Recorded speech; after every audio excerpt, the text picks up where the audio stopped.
அப்பா, நன்றியோடு ஸ்தோத்திரிக்கிறோம், துதிக்கிறோம் அப்பா. வானாதி வானங்கள் கொள்ளாத எங்கள் தேவாதி தேவன், எங்கள் கர்த்தரும் அருமை இரட்சகருமாகிய இயேசு கிறிஸ்துவே, நேற்றும் இன்றும் என்றும் மாறாத தெய்வமே, உண்மையுள்ள தெய்வமே, இரக்கமுள்ள தெய்வமே, மகிமையின் தெய்வமே, மகத்துவம் ஆனவரே, நாங்கள் உம்மை நன்றியோடு நன்றியோடு நன்றியோடு ஸ்தோத்திரிக்கிறோம், துதிக்கிறோம் அப்பா. இந்த ஆசீர்வதிக்கப்பட்ட இந்த மனமகிழ்ச்சியான இந்த காலை வேலைக்காக நமக்கு நன்றி செலுத்துகிறோம். அவரும் ஆண்டவர் ஆகையால் அவரை பணிந்து கொள்ள வார்த்தைப்படியாக தேவனாகிய கர்த்தரிடத்தில் முழு இருதயத்தோடு, முழு ஆத்மாவோடு, முழு பலத்தோடு, முழு சிந்தையோடும் அவரிடத்தில் அன்பு கூர்ந்து அவர் ஒருவருக்கே ஆராதனை செய்வாயாக வார்த்தைப்படியாக கர்த்தாவே உம்மையே ஆராதிக்கும்படியாக, உம்மையே தொழுது கொள்ளும்படியாக கூடி வந்திருக்கிற இந்த சிறு கூட்டத்தை கர்த்தர் கண்ணோக்கி பார்ப்பீராக. சிறு கூட்டமே, சிறு மந்தையே, பயப்படாது என்று சொன்னீரே அப்பா. எங்கள் மத்தியில் அசைவாடுவீராக. எங்கே 2 அல்லது 3 பேர் நாமத்தினால் கூடி இருக்கிறீர்களோ உங்கள் மத்தியிலே நான் இருக்கிறேன் என்று வாக்கு கொடுத்தீரே. என் நாமத்தை பிரஸ்தாபிக்கிற எந்த ஸ்தானத்திலும் நான் உன்னிடத்தில் இறங்கி வந்து உன்னை ஆசீர்வதிப்பேன் என்று சொன்னீரே. தேவ சபையில தேவன் எழுந்தருளினாக வார்த்தைப்படியாக எங்கள் மத்தியிலே எழுந்தருளுவீராக. சபையின் நடுவில் உலாவுகிற தெய்வம் நீர் அல்லவா. சபையுடைய பிள்ளைகள் நடுவில் உலாவுவீராக. ஏதோ உலகத்தின் முடிவு பண்ணி சதா சர்வ நாட்களிலும் நான் உங்களோடு கூட இருக்கிறேன் என்று வாக்கு கொடுத்தீரேன். வாக்கு தத்துவத்தை நிறைவேற்றுங்க இயேசுப்பா. அப்படியே கிருபை செய்வதற்காக ஸ்தோத்திரம். பாடல் வேலை ஆசீர்வதிங்க, துதி ஆராதனை வேலை ஆசீர்வதிங்க. பாடல் பாடும் பொழுது, துதிக்கும் பொழுது அபிஷேகம் எல்லாரையும் நிரப்பணுமே. அபிஷேகம் நுகத்தை முறிக்கும் என்று வேதம் சொல்லுகிறது. எல்லா பாவ நுகத்தை முறிக்கட்டும், எல்லா சத்துருடைய நுகங்கள் முறிக்கப்படட்டும், எல்லா நுகத்தடியிலிருந்து ஜனங்கள் விடுதலையாக்கப்பட தேவரீருடைய அபிஷேகம் அளவில்லாமல் ஊற்றப்படுவதாக. ஒவ்வொருவரும் ஆவியில நிரம்பி கலிப்புற கத்த கிருபை செய்யுங்க. எல்லாருடைய பாத்திரமும் நிரம்பி வழிய கத்தர் கிருபை செய்யுங்க ராஜா. அப்படியே கிருபை செய்வதற்காக ஸ்தோத்திரம். இயேசுப்பா, வசனம் வாசிக்கிற பகுதிக்காக நமக்கு நன்றி. சங்கீத பகுதியை வாசிக்கிற பிள்ளைகளுக்காக நன்றி. வேதப்பாடம் வாசிக்கிற பிள்ளைகளுக்காக நன்றி. விடையில்லாமல் நேர்த்தியாக வாசிக்க, கம்பீரமாக வாசிக்க கர்த்தாவே நீர் கிருபை செய்வீராக. அப்பா, சாட்சி நேரத்துக்காக நமக்கு நன்றி ராஜா. கர்த்தருடைய கரத்திலிருந்து நன்மையை பெற்ற நாங்கள் கர்த்தருடைய சமூகத்தில் சாட்சியாய் நிற்கணுமே அப்பா. எங்க பிள்ளைகள் எல்லாம் அப்படியாக நிற்க செய்வதற்காக ஸ்தோத்திரம். பிறந்த நாளை, திருமண ஆண்டு, நிறைவு நாளை கொண்டாடுகிற பிள்ளைகளுக்காக ஏறெடுக்கிற ஜெபத்தை ஆசீர்வதிங்கப்பா. சபையின் அறிவிப்புகளை ஆசீர்வதிங்க. காணிக்கை பகுதியை ஆசீர்வதிங்க. சிறுவர் வசனத்தை ஆசீர்வதிங்க. உடைய ஜீவனுள்ள வார்த்தை கொண்டு எங்களோடு கூட முகமுகமாய் பேசும்படியாய் செபிக்கிறோம் ஐயா. உடைய பரிசுத்தமான சரீரத்தையும் பரிசுத்தமான இரத்தத்தையும் புசித்து பானம் பண்ணுகிற அப்பம்பிக்கிற ஆராதனை கர்த்தர் ஆசீர்வதிப்பீராக. எல்லா பகுதியுமே மகிமை காண கிருபை செய்யுங்க. நீர் ஒருவரே எங்கள் மத்தியில் உயர்ந்திருப்பீராக. எல்லா தடைகளை நீக்கி கொண்டதுக்காக ஸ்தோத்திரம். உலகமெங்கும் ஆராதிக்கிற சகல பரிசுத்தவான்கள் ஆராதனை ஆசீர்வதிங்கப்பா. பாரம்பரியமாக ஆராதிக்கிற எல்லா மக்களுக்கும் கர்த்தர் விடுதலை தருவீராக. நீர் யார் என்கிற வெளிச்சத்தை அறிந்துமை ஆராதிக்க தொழுது கொள்ள எல்லாருக்கும் கிருபை செய்யுங்க. இந்த ஆளுமைக்குள்ள முற்றிலுமாய் ஒப்பு கொடுக்கிறோம். தேவரீர் பொறுப்படுத்த நடத்துங்க. உங்க நாமத்தை மகிமைப்படுத்துங்க. இயேசுவின் நாமத்தினாலே ஆமென், ஆமென். அல்லேலூயா. நாம் உட்காருவோம். பிள்ளைகள் பாடல் மற்றும் புதிய ஆராதனை வேலையை நடத்துவாங்க. பிள்ளைகளோடு சேர்ந்து நாம் தேவனை ஆராதிப்போம், தேவனை தொழுது கொள்வோமாக. ஆமென். இப்போ தேவனை பாட்டினால் பாடி துதிப்போம். அல்லேலூயா. நன்றியோடு துதிக்கிறோம். எல்லோரும் உற்சாகமாய் பாடுவோம். Hallelujah. Thank you, Jesus. துதிப்போம் அல்லேலூயா பாடி மகிழ்வோம் மகிழ்வானை போற்றி. துதிப்போம் அல்லேலூயா பாடி கரங்களை தட்டி மகிழ்வோம் மகிழ்வானை போற்றி. மகிமை தேவ மகிமை தேவ தேவனுக்கே மகிமை. அல்லேலூயா. மகிமை தேவ மகிமை தேவ தேவனுக்கே மகிமை. துதிப்போம் அல்லேலூயா பாடி மகிழ்வோம் மகிழ்வானை போற்றி. துதிப்போம் அல்லேலூயா பாடி மகிழ்வோம் மகிழ்வானை போற்றி. மகிமை தேவ மகிமை தேவ தேவனுக்கே மகிமை. அல்லேலூயா. மகிமை தேவ மகிமை தேவ தேவனுக்கே மகிமை. தேவனை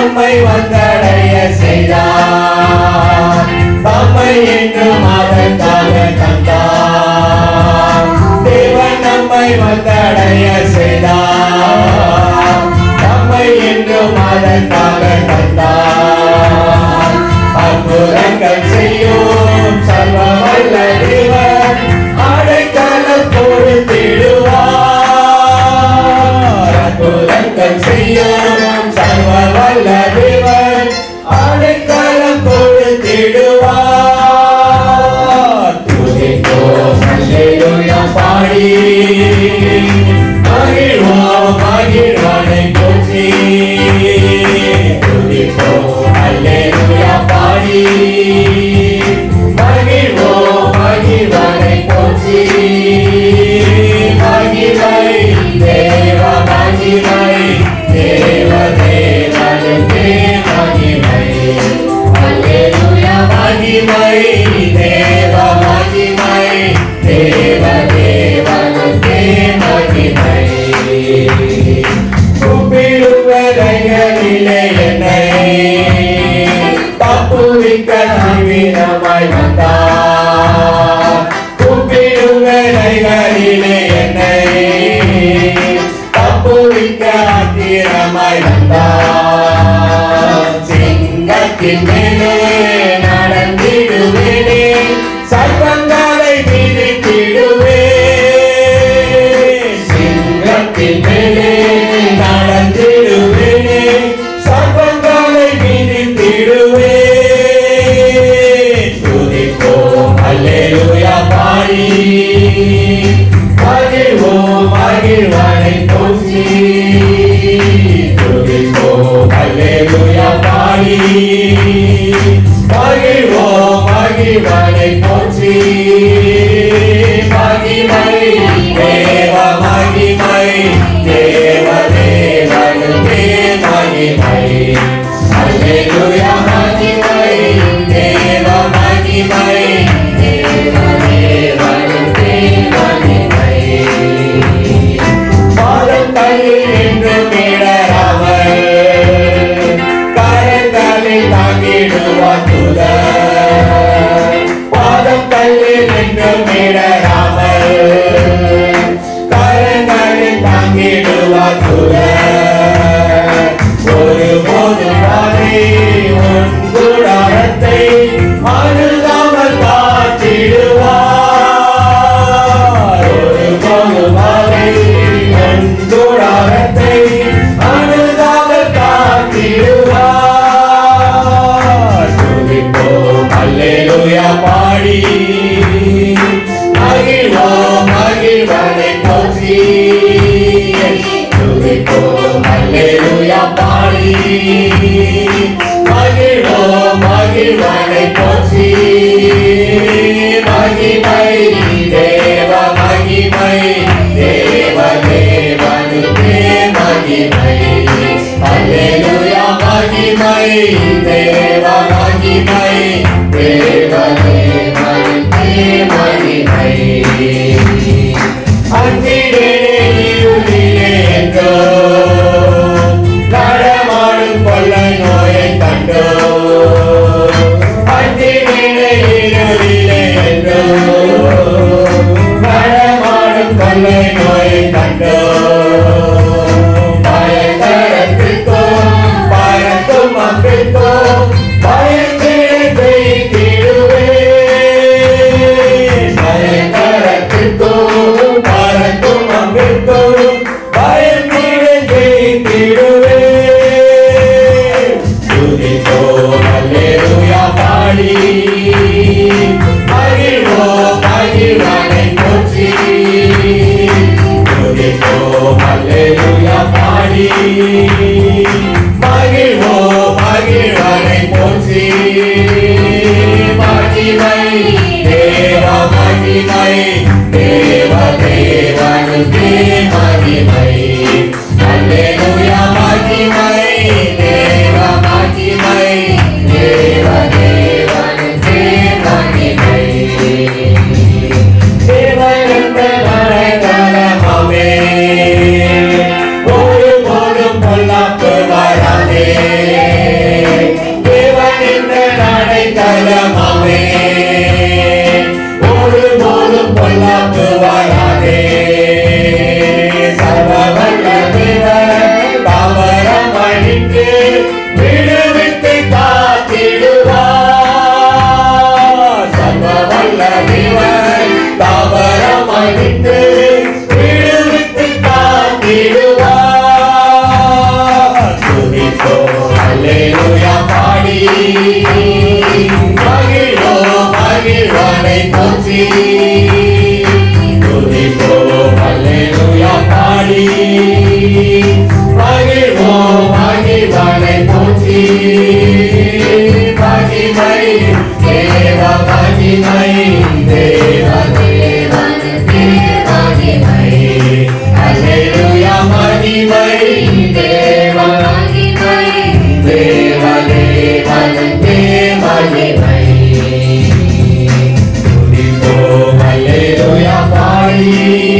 ஹalleluya. உற்சாகமா இருக்கீங்களா?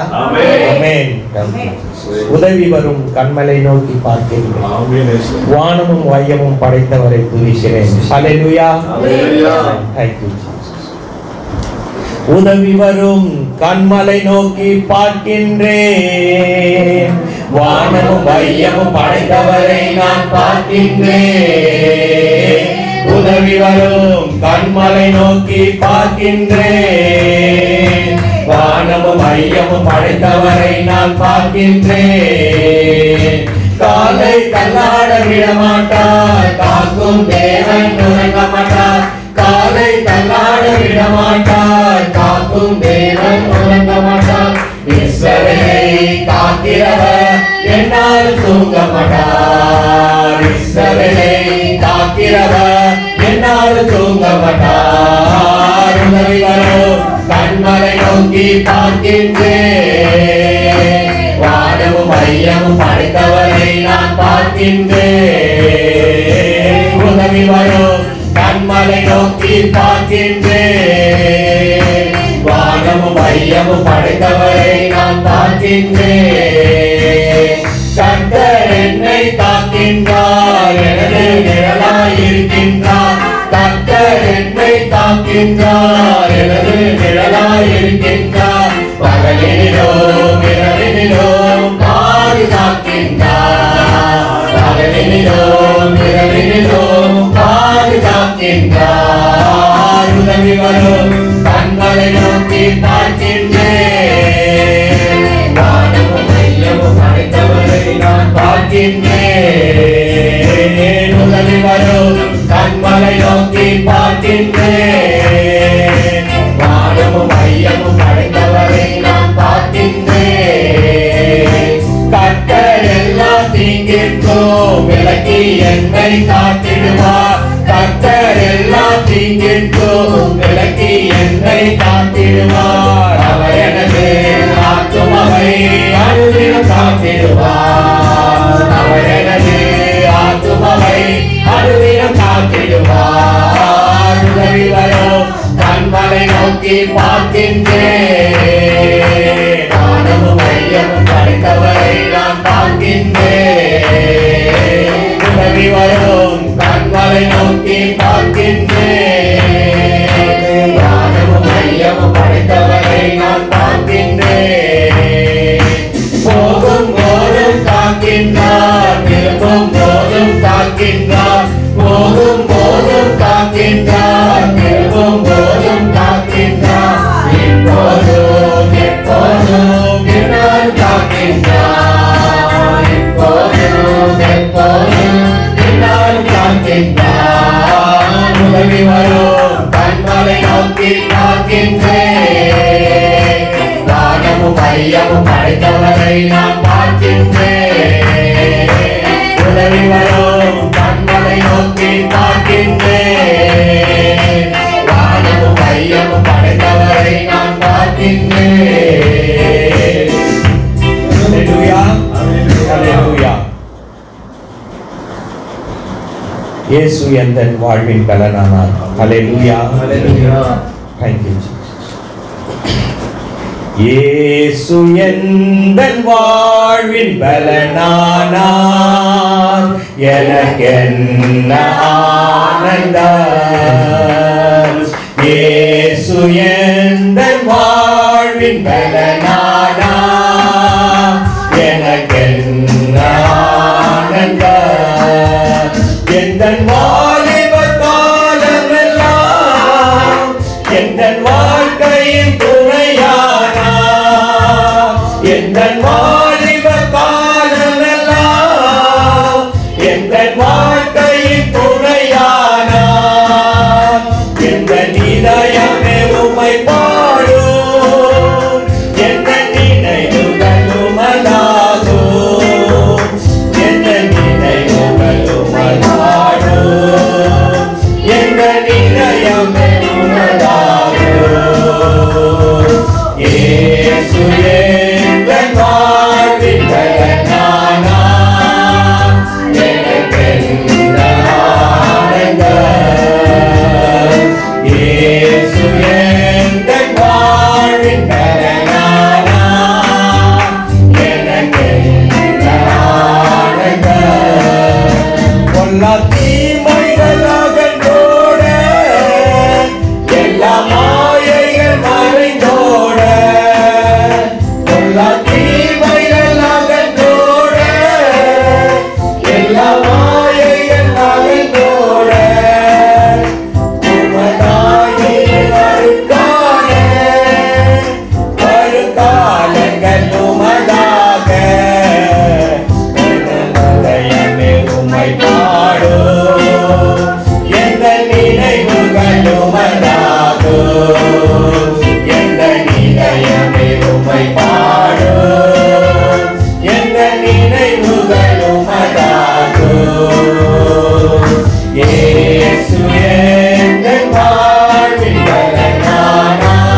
உந்தன் சித்தமெனில் விளங்க என்னை படைக்கிறேன் உமக்காக.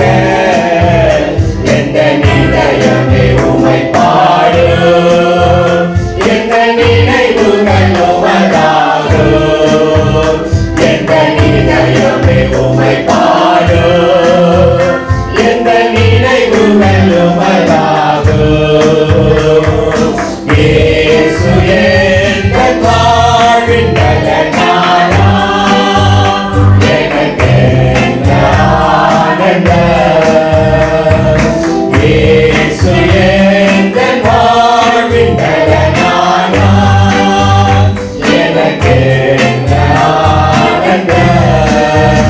உந்தன் ஜீவனை எனக்கு அளித்தீர், என்னை ஆசாரியனாக்கினீரே. உந்தன் ஜீவனை எனக்கு அளித்தீர், என்னை ஆசாரியனாக்கினீரே.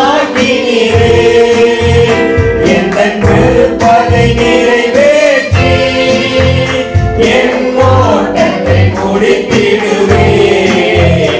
எந்த நிலையமே உமை பாடு, எந்த நினைவுகள் உமதாகு. எந்த நிலையமே உமை பாடு, எந்த நினைவுகள் உமதாகு. எழுந்திருப்போம். வாழ்வின் பலனானா, எனக்கென்ன ஆனந்தம். இயேசு எந்தன் வாழ்வின் பலனானா, எனக்கென்ன ஆனந்தம்.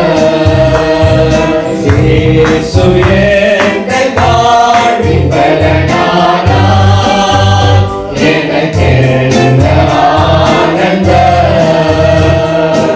ஹalleluya ஹalleluya. சீக்கிரம் மாத்திரம் இந்த வார்த்தையை மறுபடியும் சொல்லுங்க. இயேசு என் வாழ்வின் பலனானா, எனக்கென்ன ஆனந்தம். ஹalleluya. எத்தனை பேர் விசுவாசிக்கிறீங்க? நம்மளுடைய பலனானவர் இயேசு கிறிஸ்து. ஹalleluya. நம்மை படைத்தவர், நம்மை உருவாக்கினவர், இதோ சேற்றில விழுந்த நம்மை ராஜாக்களோடு அமர பண்ணுகிற தேவன் நம்மில் இருக்கிறார். ஹalleluya. அவரை உயர்த்தி ஆராதிப்போமா? அவரை மகிமைப்படுத்தும்படியாக, அவரை நம்மை பரிசுத்தப்படுத்தும்படியாக அவரை உயர்த்தி உயர்த்தி மகிழ போகிறோம். ஹalleluya ஹalleluya. ஒரு மனதோடு என் நாமத்தினால் கூடி இருக்கிறீர்களோ உங்கள் மத்தியில இருக்கிறேன் என்று வாக்கு பண்ணின தேவன். நம்ம இத்தனை பேர் இருக்கிறோம். நம்ம மத்தியில ஒருவராய் சபையோராக கர்த்தரை உயர்த்தி மகிமைப்படுத்துபவர். ஹalleluya.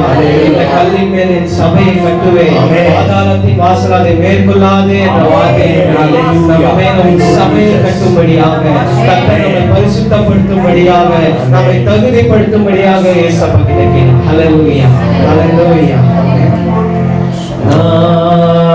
நானாகவே வந்து நிற்கிறேன், பிரசன்னத்தில் வந்து நிற்கிறேன். நீர் இன்று என்னை ஏற்றுக்கொள்வீரா? ராஜ்யத்தில் சேர்த்துக் கொள்வீரா? நானாகவே வந்து நிற்கிறேன், பிரசன்னத்தில் வந்து நிற்கிறேன். நீர் இன்று என்னை ஏற்றுக்கொள்வீரா? ராஜ்யத்தில் சேர்த்துக் கொள்வீரா? யோசேப்பை போல் நான் ஒழுங்கில்லையே, நோவாவை போல் நீதிமானும் இல்லையே, ஆபிரகாமை போல் விசுவாசி இல்லையே, தானியேலை போல் உம்மை வேண்டதில்லையே. நானாக வந்து நிற்கிறேன், நானாக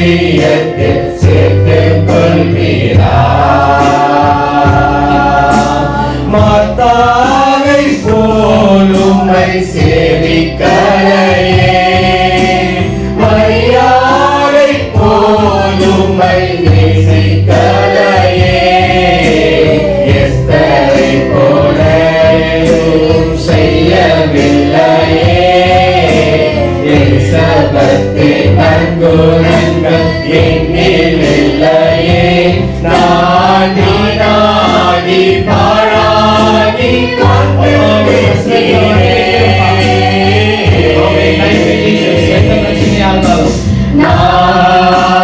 நானாகவே வந்து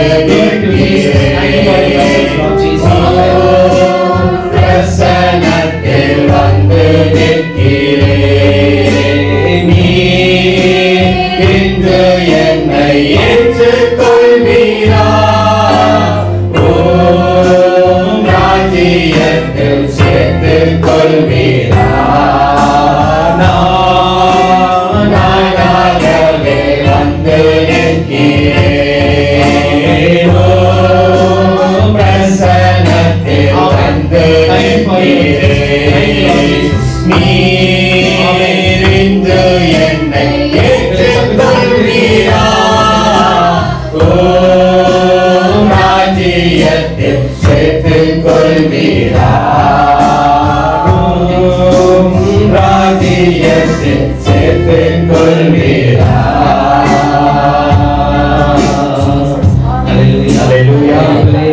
நமக்காக அன்று பாடுபட்டார், சிலுவை சுமந்தார் அல்லவா? அவருடைய பாவங்களை நீக்கி அவருடைய ரத்தத்தினால் நம்மை கழுவி இப்பொழுது பரிசுத்தவான்களோடு நம்மையும் நிறுத்தியிருக்கிறார் அல்லவா?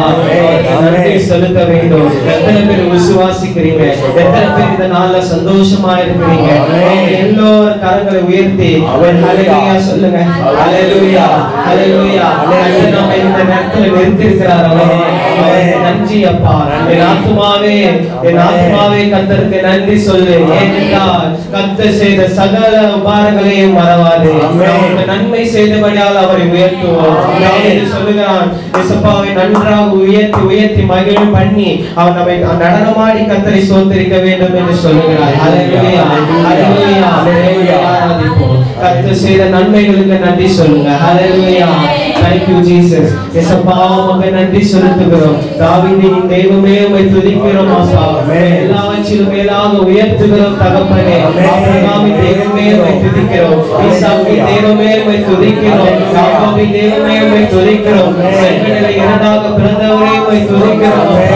யெகோவா ஈரே எல்ஷடாயா இருக்கிறவரே உம்மை துதிக்கிறோம் அப்பா. எங்கள் மத்தியில் அசைவாடி கொண்டிருக்கிறீர் அப்பா. எங்கள் மத்தியில் அசைவாடி கொண்டிருக்கிறீர். உம்மை உயர்த்துகிறோம். கர்த்தர் நல்லவர் என்பதை ருசித்து பாருங்க. கர்த்தர் நல்லவர், அவர் கிருபை என்றும் உள்ளது. தேவாதி தேவனை துதிங்கள், அவர் நல்லவர், அவர் கிருபை என்றும் உள்ளது. கர்த்தரை துதிங்கள், அவர் கிருபை என்றும் உள்ளது. ஒருவரும் சேரக்கூடாத ஒலிகளில் வாசம் பண்ணுகிறவரை துதிங்கள், அவர் கிருபை என்றும் உள்ளது. ஹல்லேலூயா. அவரை உயர்த்துவோம். அவரோடு செலவிடுகிற நேரத்தை அதிகப்படுத்துங்க. ஹல்லேலூயா. உம்மோடு செலவிடும் ஒவ்வொரு நிமிடமும் வீணாக போகாதையா என்னை பலவானாய் மாற்றுதையா உம்மோடு செலவிடும் ஒவ்வொரு நிமிடமும் வீணாக போகாதையா என்னை பலவானாய் மாற்றுதையா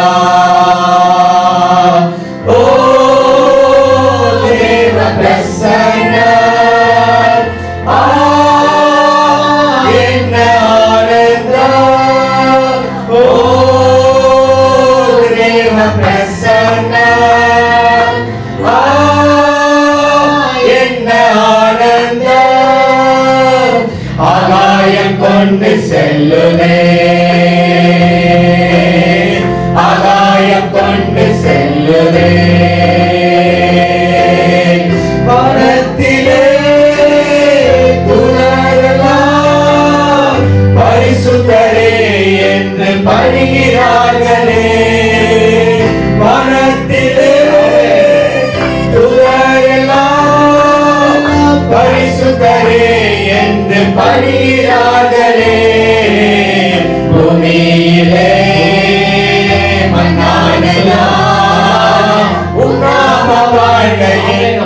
தொழுகிறேனையா பூமியிலே மன்னான நான் உம் நாமம் வாழ்க என்று தொழுகிறேனையா.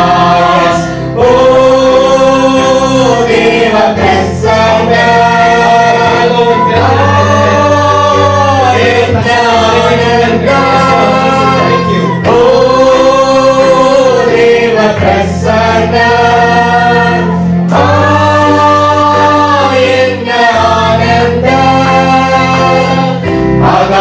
கொண்டு செல்லுதே ஆகாயம் கொண்டு செல்லுதே. உம்மோடு செலவிடும் ஒவ்வொரு நிமிடமும் நீயாக போகாதையா. என்னை மாற்றுதையா.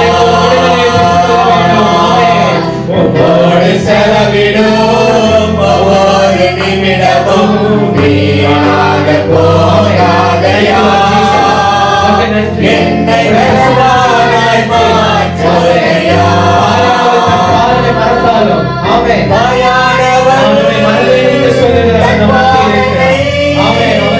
மறந்தாலும் என்னை மறவாதே.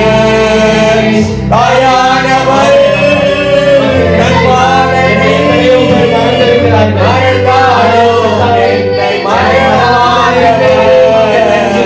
தகப்பனை போல் இரக்கமுள்ள பரிசுத்தரே உம்மை பணிகிறேனையா. தகப்பனை போல் இரக்கமுள்ள பரிசுத்தரே உம்மை பணிகிறேனையா.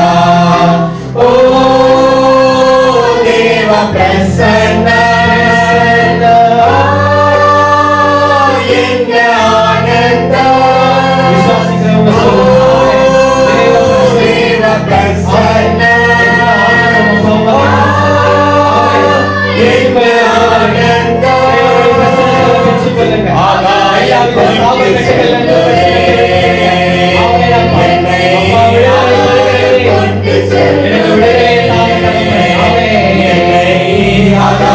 கொண்டு செல்லுதே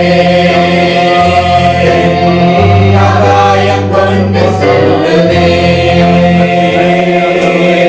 இயேசுவே உம்மாவியா ஒரு விசையா என்னை நிரப்பிடுமையா. இயேசுவே உம்மாவியா ஒரு விசையா என்னை நிரப்பிடுமையா. உமக்காக நான் உயிருள்ள நாள் வரை உழைக்கணுமையா.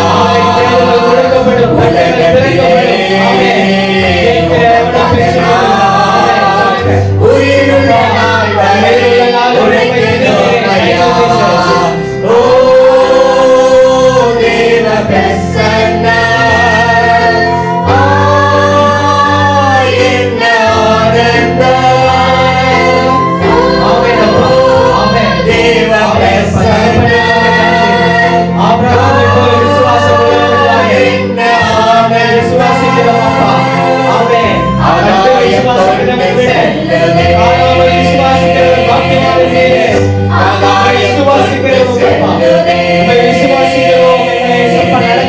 ஆகாயம் கொண்டு செல்லுதே ஆகாயம் கொண்டு செல்லுதே ஆகாயம் கொண்டு செல்லுதே என்னை ஆகாயம் கொண்டு செல்லுதே. Hallelujah, hallelujah, hallelujah, hallelujah, hallelujah, hallelujah, hallelujah, hallelujah.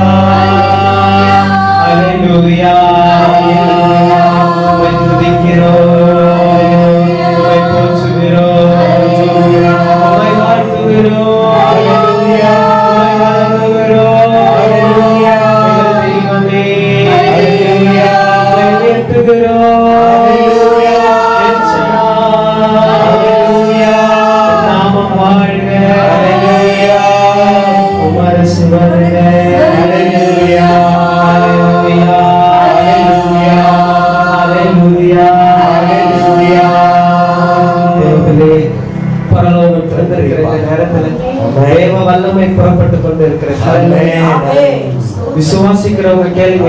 ஏசப்பா எங்களை நிரம்பினாலே விட மாட்டோமாப்பா. இன்னைக்கு ஒரு விடுதலை பெற்றாலே நேரத்தை விட்டு போக மாட்டேன். இங்க வந்திருக்கிறேன்னா அது உங்களுடைய நோக்கம் அப்பா. உங்களுடைய சித்தத்தின்படி நாங்க இங்க செய்யும்படியாக உங்களுடைய வழியில நடத்துகிற தேவன் நீர் ஒருவர் தான் அப்பா. உங்களை விசுவாசிக்கிறோம் அப்பா, உங்களை விசுவாசிக்கிறோம். நீங்க சொன்னீங்களே, கண்டு விசுவாசிக்கிறவனை விட காணாமல் விசுவாசிக்கிறவன் பாக்கியமான என்று சொன்னீங்க. விசுவாசிக்கிறோம். எங்கள் மத்தியில் எங்களை நிரப்பியிருக்கிறபடியாக உங்களுக்கு நன்றி செலுத்துகிறோம் அப்பா. ஏசப்பா ஒருவருக்கு ஒருவர் ஒருமனப்பட்டவர்களாக உயர்த்துகிறோம் அப்பா. எங்கள் தேவைகளை சந்திங்க ஏசப்பா. ஏசப்பா எங்கள் பலவீனத்தில் எங்கள் பலனை தருகிற தேவன் நீர் ஒருவர். எல்லா சாப கட்டுகளிலிருந்து எங்கள் விடுதலையை தாங்கப்பா. எங்கள் கொடுக்கப்படுவதிலே எவ்வளவு பெற்றுக் கொள்கிறான் என்ற வார்த்தையின்படி அப்பா உடனே ஏசப்பா உங்களுடைய அற்புதத்தை பெற்றுக்கொள்ள, உங்களுடைய ஆவின் வரங்களை பெற்றுக்கொள்ள கிருபை செய்யுங்க ஏசப்பா. Thank you Jesus. தேவனை துதித்திடுவோம், சபையில் தேவன் எழுந்தருள. தேவனை துதித்திடுவோம், சபையில் தேவன் எழுந்தருள. ஒரு மனதோடு அவர் நாமத்தை துதிகள் செலுத்தி போற்றிடுவோம். ஒரு மனதோடு அவர் நாமத்தை துதிகள் செலுத்தி போற்றிடுவோம். அல்லேலூயா தேவனுக்கே, அல்லேலூயா கர்த்தருக்கே, அல்லேலூயா பரிசுத்தருக்கே, அல்லேலூயா ராஜனுக்கே, அல்லேலூயா தேவனுக்கே, அல்லேலூயா கர்த்தருக்கே, அல்லேலூயா பரிசுத்தருக்கே, அல்லேலூயா ராஜனுக்கே. எங்கள் காலடி வழுவிடாமல் எங்கள் நடைகளை சீரப்படுத்தும். எங்கள் காலடி வழுவிடாமல் எங்கள் நடைகளை சீரப்படுத்தும். கண்மணி போல காத்தருளும், சதுர்கையாய் வழிநடத்தும். கண்மணி போல காத்தருளும், கிருபையால் தினம் வழி நடத்தும். அல்லேலூயா தேவனுக்கே, அல்லேலூயா கர்த்தருக்கே, அல்லேலூயா பரிசுத்தருக்கே, அல்லேலூயா ராஜனுக்கே, அல்லேலூயா தேவனுக்கே, அல்லேலூயா கர்த்தருக்கே, அல்லேலூயா பரிசுத்தருக்கே, அல்லேலூயா ராஜனுக்கே. சபையிலும் அழைத்திடுவோம், சகாயம் பெற்று வாழ்ந்திடுவோம். சபையிலும் அழைத்திடுவோம், சகாயம் பெற்று வாழ்ந்திடுவோம்.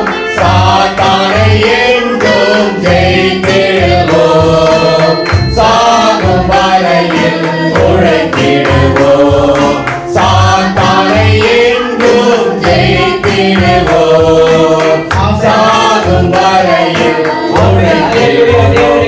அல்லேலூயா தேவனுக்கே, அல்லேலூயா கர்த்தருக்கே,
அல்லேலூயா பரிசுத்தக்கே அல்லேலூயா ராஜனுக்கே. ஹல்லேலூயா ஹல்லேலூயா. கர்த்தர் தாமே இந்த ஆராதனையை ஆசீர்வதித்து தந்ததற்காக கர்த்தரை ஸ்தோத்திரிப்போமா. ஆமென். மீதமுள்ள பகுதியுடைய கரங்களுக்கும்படியாக ஸ்தோத்திரம் செலுத்துவோமா. ஆமென். இயேசுப்பா நீர் மகிமைப்படும்படியாக ஜெபிக்கிறோம் இயேசு கிறிஸ்துவின் நாமத்தினாலே ஆமென். மாறி மாறி வாசிக்கும்படியாக கொடுக்கப்பட்ட சங்கீதம் 88 பக்கம் 725. சங்கீதம் 88. என் ரட்சிப்பின் தேவனாகிய கர்த்தாவே, இரவும் பகலும் உம்மை நோக்கி கூப்பிடுகிறேன்.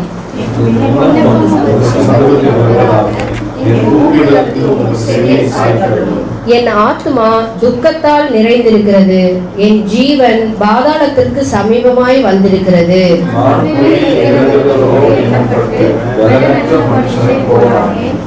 மரித்தவர்களில் ஒருவனைப் போல் நெகிழப்பட்டிருக்கிறேன்.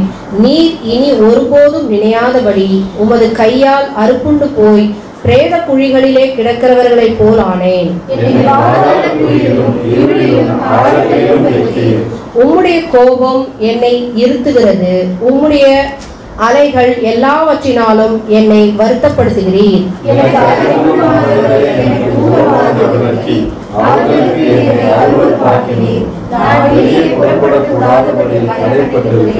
துக்கத்தினால் என் கண் தோய்ந்து போயிற்று. கர்த்தாவே, அனுதினமும் நான் உம்மை நோக்கி கூப்பிட்டு உமக்கு நேராக என் கைகளை விரிக்கிறேன்.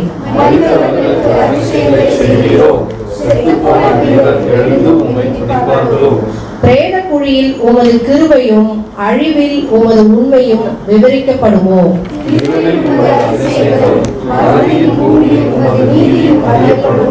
நானோ கர்த்தாவே உம்மை நோக்கி கூப்பிடுகிறேன்.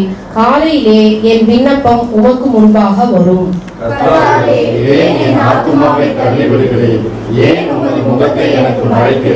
சிறு வயது முதல் நான் சிறுமைப்பட்டவனும் மாண்டு போகிறவனுமாய் இருக்கிறேன். உம்மால் வரும் திகில்கள் என் மேல் சுமந்திருக்கிறது. நான் மனம் கலங்குகிறேன்.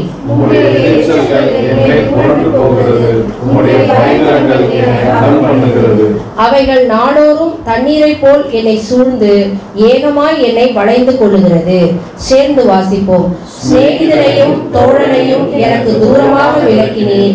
எனக்கு அறிமுகமானவர்கள் மறைந்து போனார்கள். ஆமென். கர்த்தருடைய பரிசுத்த நாமத்திற்கு ஸ்தோத்திரம் உண்டாவதாக. வாசிக்கும்படியாக கொடுக்கப்பட்ட வேத பாடம் யாக்கோபு 3வது அதிகாரம் வசனங்கள் 1 - 12 முடிய. யாக்கோபு 3ஆம் அதிகாரம் வசனங்கள் 1 - 12 முடிய 314 315 பக்கம். என் சகோதரரே, அதிக ஆக்கினையை அடைவோம் என்று அறிந்து உங்களில் அநேகர் போதகர் ஆகாதிருப்பீர்களாக. நாம் எல்லாரும் அநேக விஷயங்களில் தவறுகிறோம். ஒருவன் சொல் தவறாதவன் ஆனால் அவன் பூரண புருஷனும் தன் சரீரம் முழுவதையும் கடிவாளத்தினாலே அடக்கிக் கொள்ளக்கூடியவனுமாய் இருக்கிறான். பாருங்கள், குதிரைகள் நமக்கு கீழ்ப்படியும்படிக்கு அவைகளின் வாய்களில் கடிவாளம் போட்டு அவைகளுடைய முழு சரீரத்தையும் திருப்பி நடத்துகிறோம்.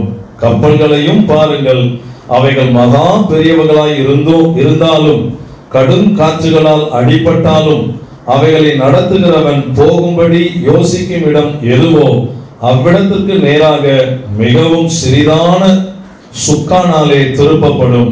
அப்படியே நாவானதும் சிறிய அவயமாய் இருந்தும் பெருமையானவைகளை பேசும். பாருங்கள், சிறிய நெருப்பு எவ்வளவு பெரிய காட்டை கொளுத்தி விடுகிறது. நாவும் நெருப்புதான். அது அநீதி நிறைந்த உலகம். நம்முடைய அவயவங்களில் நாவானது முழு சரீரத்தையும் கரைப்படுத்தி ஆயுள் சக்கரத்தை கொளுத்தி விடுகிறதாயும் நரக அக்னியினால் கொளுத்தப்படுகிறதாயும் இருக்கிறது. சகலவிதமான மிருகங்கள், பறவைகள், ஊரும் பிராணிகள், நீர் வாழும் ஜந்துக்கள் ஆகிய இவைகளின் சுபாவம் மனுஷ சுபாவத்தால் அடக்கப்பட்டதும் உண்டு. நாவை அடக்க ஒரு மனுஷனாலும் கூடாது. அது அடங்காத பொல்லாங்குள்ளதும் சாவுக்கேதுவான விஷம் நிறைந்ததுமாய் இருக்கிறது. அதனாலே நாம் பிதாவாகிய தேவனை துதிக்கிறோம். தேவனுடைய சாயலின்படி உண்டாக்கப்பட்ட மனுஷரை அதனாலேயே சபிக்கிறோம்.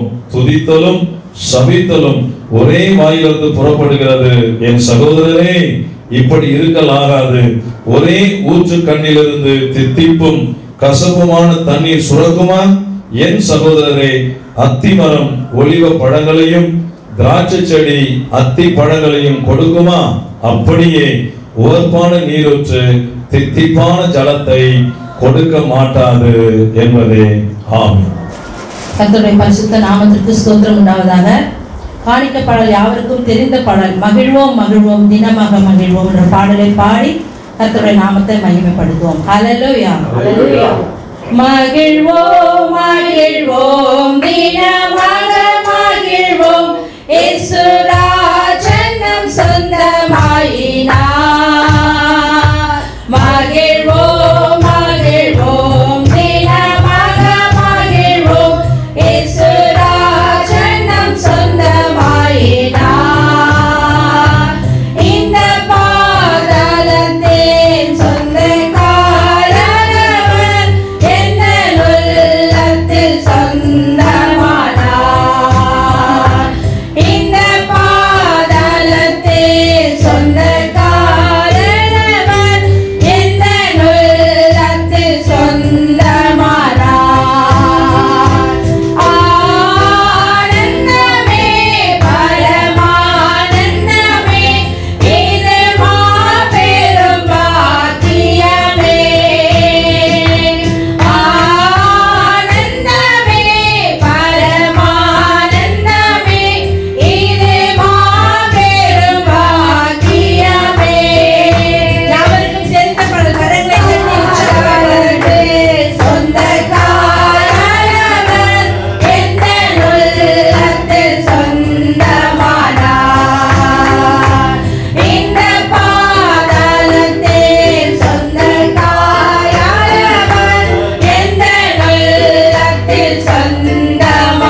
சரி, எல்லாரும் கிளாப் பண்ணுங்க.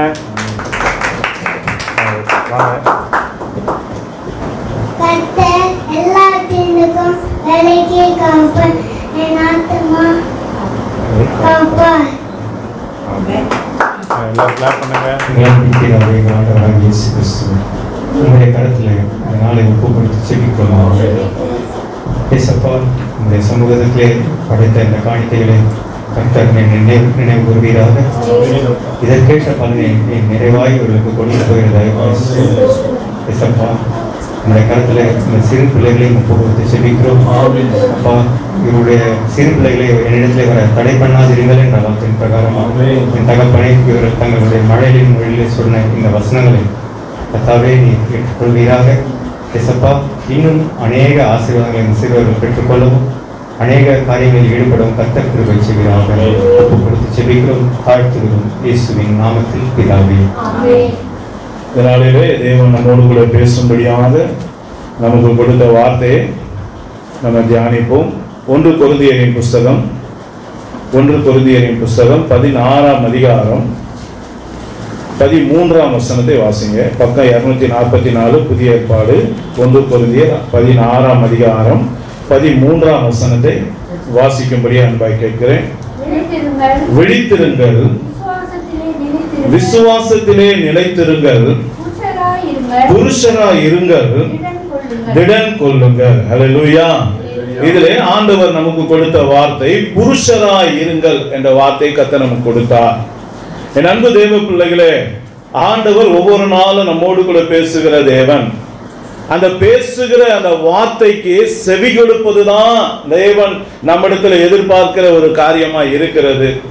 எல்லாவற்றை பார்க்கிறோம் தேவன் தம்முடைய வார்த்தையை மகிமைப்படுத்தி இருக்கிறார். அந்த வார்த்தையின்படியாக நம்ம செய்யும் பொழுது, அந்த வார்த்தைக்கு கீழ்ப்படிந்து நடக்கும் பொழுது, அந்த வார்த்தையின் மூலமாக தேவன் நமக்கென்று ஆயத்தம் பண்ணின நன்மைகளை, ஆசீர்வாதங்களை நாம சுதந்திரித்துக் கொள்ளுவோம் என்பது வேதம் சொல்லுகிற சத்தியமாய் இருக்கிறது. அதை தான் ஆண்டவர் சொல்லுகிறார், என் வசனத்துக்கு நடுங்குகிறவனையே நான் நோக்கி பார்க்கிறேன் என்று அவர் சொல்றார். அப்போ என் அருமையான தேவனுடைய பிள்ளைகளே, இன்றைக்கு நம்முடைய வாழ்க்கையில தேவன் நமக்கு கற்றுக் கொடுக்கிற வார்த்தைகளை ஒவ்வொரு நாளும் நம்ம தியானிக்கணும். வீட்டுல நம்ம கொடுக்கிற அந்த செய்திகளை நீங்க வீட்டுல போய் தியானம் பண்ணி பாருங்க. நாங்க வளர்ந்த நாட்களில் ஒவ்வொரு வாரமும் கொடுக்கப்படுகிற செய்தியை அந்த வாரம் முழுவதும் நாங்க தியானிப்போம். இன்னும் சொல்ல போனா இத்தனை வருஷம் ஆனாலும் எங்க ஊழியக்காரர் கொடுத்த வார்த்தைகளை இன்னமும் அவர் தலைப்பு வசனத்தை எடுத்தாருன்னா அதுக்கடுத்து என்னென்ன கொடுத்தாருன்னு சொல்ற அளவுக்கு ஆண்டவர் அந்த வசனத்தை அந்த அளவுக்கு தியானம் பண்ணவும் வீட்டில் அந்த வசனங்களை குறித்து பேசும்படியாகவும் ஆண்டவர்களுக்கு கிருபை செய்தார். அப்போ ஒரு ஆவிக்குரிய வளர்ச்சியிலே என் அன்பு தேவ பிள்ளைகளே, நம்ம இடத்துல காணப்பட வேண்டிய முக்கியமான ஒரு காரியம் என்ன? வார்த்தையை விசுவாசிக்க வேண்டும், வார்த்தையை நம்ப வேண்டும், அதை கை கொள்ள வேண்டும். எந்த சூழ்நிலையிலும் அந்த வார்த்தையை மீறாதபடிக்கு வார்த்தையின் பக்கமாக நிற்கிற ஒரு வாழ்க்கையை தேவன் நம்ம இடத்துல எதிர்பார்க்கிறார். அதனாலதான் வேத வசனம் சொல்லுது, சத்தியத்தையும் அறிவீர்கள், சத்தியம் உங்களை விடுதலையாக்கும். இன்றைக்கு தேவன் நமக்கு விடுதலையாக்குறது தான் வேத சத்தியத்தை நமக்கு கற்றுக் கொடுக்கிறார். ஒவ்வொரு வாரமும் கர்த்தர் நம்மோடு கூட பேசுகிற வார்த்தை நம்மை விடுதலையாக்குகிற வார்த்தைகள், நம்மை ஆசீர்வதிக்கிற வார்த்தைகள், நம்மை உயிர்ப்பிக்கிற வார்த்தைகள், அவருடைய வருகைக்கு நம்மை ஆயத்தப்படுத்துகிற வார்த்தைகள். அப்ப இன்றைக்கு அதே அடிப்படையில தேவன் நம்மோடு கூட பேசுகிற வார்த்தை புருஷனாய் இருங்கள் அப்படின்னு சொல்றார். அப்ப அப்படின்னா என்ன அர்த்தம்? இது ஒரு அன்பா சொல்ற வார்த்தை அல்ல. இது என்ன? அது ஒரு உபதேசம் அதுக்கு பின்பதாக இருக்கிறது. அப்ப ஆண்டவர் ஏன் உபதேசத்தை சபைக்கு கொடுக்கிறார்? என்னுடைய உபதேசத்தினாலே நீங்கள் இப்பொழுது பரிசுத்தமானீர்களே என்று சொல்லப்பட்டிருக்கு. அப்ப பரிசுத்தப்படுத்துவதற்காக இன்னும் நமக்குள்ளே காணப்படுகிற கர்த்தருக்கு பிரியமில்லாத காரியங்கள் எல்லாம் நம்ம விட்டு அகற்றும்படியாக, இன்னும் நம்ம கூட சேர்க்க வேண்டிய காரியத்தை சேர்க்கும்படியாக தேவன் நமக்கு கொடுப்பதுதான் வேதத்தினுடைய சட்ட திட்டங்களாகிய உபதேசங்களாய் இருக்கிறது. அப்ப இன்றைக்கு நம்ம புருஷனாய் இருக்கும்படியாக ஆண்டவர் நம்மோடு கூட பேசுகிறார். நீங்க நினைக்கலாம், பிரதர் நான் சிஸ்டர் ஆச்சே, நான் சகோதரியாச்சே, அதனால இது எனக்கு எப்படி பொருந்தும் அப்படின்னு நினைச்சுக்க வேண்டாம். அந்த இடத்துல நீங்க புருஷன்ற வார்த்தையில சகோதரிமார்கள்லாம் என்னன்னு போட்டு வாசிங்க, புருஷின்னு போட்டு வாசிங்க, சகோதரின்னு போட்டு வாசிங்க. அல்லேலூயா. அப்போ ஆண்டவருடைய வார்த்தை எல்லாருக்கும் உண்டானது. ஏன் அப்படின்றத நீங்க செய்தி கேட்கும் போது உங்களுக்கு புரியும். அப்போ புருஷனாய் இருங்கள். எப்படிப்பட்ட புருஷனாய் இருக்கும்படியாக தேவன் நம்ம இடத்துல எதிர்பார்க்கிறார்? முதலாவதாக 1 நாளாகமத்தினுடைய புஸ்தகம் 1 நாளாகமம் 22ஆம் அதிகாரத்தை எடுத்துக்கொள்ளுங்க. 1 நாளாகமம் 22 9ஆம் வசனம், பக்கம் 533, பழைய ஏற்பாடு. இதோ உனக்கு பிறக்கப் போகிற குமாரன் ஆமென். அமைதியுள்ள புருஷனாய் இருப்பார். அமைதியுள்ள புருஷனாய் இருப்பான். யாரு? சாலமோனை குறித்து சொல்லப்பட்டிருக்கிறது. சுற்றிலும் இருக்கும் அவன் சத்துருக்களை எல்லாம் விலக்கி அவனை அமர்ந்திருக்க செய்வேன். ஆகையால் அவன் பேர் சாலமோன் எனப்படும். அவன் நாட்களில் இஸ்ரவேலின் மேல் சமாதானத்தையும் அமெரிக்கையும் அருள்வேன். ஆமென். பாத்தீங்களா? அப்போ முதலாவதாக தேவன் புருஷனாய் இருங்கள்னா எப்படிப்பட்ட புருஷனாக, எப்படிப்பட்ட பிள்ளைகளாக நாம இருக்கணும்னு ஆண்டவர் சொல்றாருன்னா, அமைதியுள்ள புருஷனாக, அமைதியுள்ள சகோதரனாக, அமைதியுள்ள சகோதரியாக நம்ம இருக்கணும். அது எப்படி பிரதர் சாத்தியம்? எப்படி பிரதர் சாத்தியம் இல்ல? ஆனா வசனம் சொல்லுதுன்னா அதுதான் உண்மை. அப்ப தேவன் ஒரு ஜனத்தை தெரிந்து கொள்ளும் போது, நீங்க நல்லா கவனிங்க, ஒருத்தனை அதிபதியாக தெரிந்து கொள்ளும். இந்த சாலமன் யார்? இஸ்ரவேலுடைய மொத்த கோத்திரத்துக்கும் உரிய அதிபதி. அவன் இஸ்ரவேல் தேசத்தினுடைய மொத்த தேசத்துக்கு உரிய ராஜாவாக இருக்கிறான். அப்போ ஒரு ஆளுகைக்கு வரக்கூடியவனுக்கு நிச்சயமாக அமைதியான ஒரு வாழ்க்கை இருக்கும். நீங்க அந்த அமைதியாக, அதாவது இன்னும் சொல்லணும், அந்த அமைதிக்கு இன்னொரு வார்த்தை என்ன சொல்லலாம்? பொறுமை அப்படின்னு நம்ம சொல்லலாம். அப்ப அந்த பொறுமை, அந்த அமைதி நம்முடைய வாழ்க்கையில இல்லை அப்படின்னா நம்ம ஆளுகைக்குரியவர்கள் என்ற தகுதியை நம்ம இழந்துரும். அல்லேலூயா. ஒரு ஆளுமைக்குள்ளாக வரும்பொழுது, தேவன் உங்களை தெரிந்து கொள்ளுகிற பாத்திரமாக நீங்களும் நானும் மாறும் பொழுது, என் அன்பு தேவ பிள்ளைகளை, நமக்கு இருக்க வேண்டிய மிகவும் மிகவும் பிரதானமான ஒரு காரியம் நம்முடைய வாழ்க்கையில அமைதி என்கிற பொறுமை ஸ்தானத்தை நம்ம காத்துக்கொள்ளணும். அந்த பொறுமை இல்லைன்னா நம்மளால நமக்கு தேவன் கொடுத்த வேலைகளை செய்ய முடியாது. நம்முடைய கரத்துல தேவன் கொடுத்த ஆத்துமாக்களை வழி நடத்த முடியாது. நம்மளை கொண்டு தேவன் கிரியை செய்கிற காரியங்களை தேவனால நம்ம கொண்டு நடத்த முடியாது. இதை நம்ம நிதானமாக அறிந்து கொள்ள வேண்டும். ஏன்னா நம்ம ஏசப்பாவை குறித்த வேத வசனம் என்ன சொல்லுது?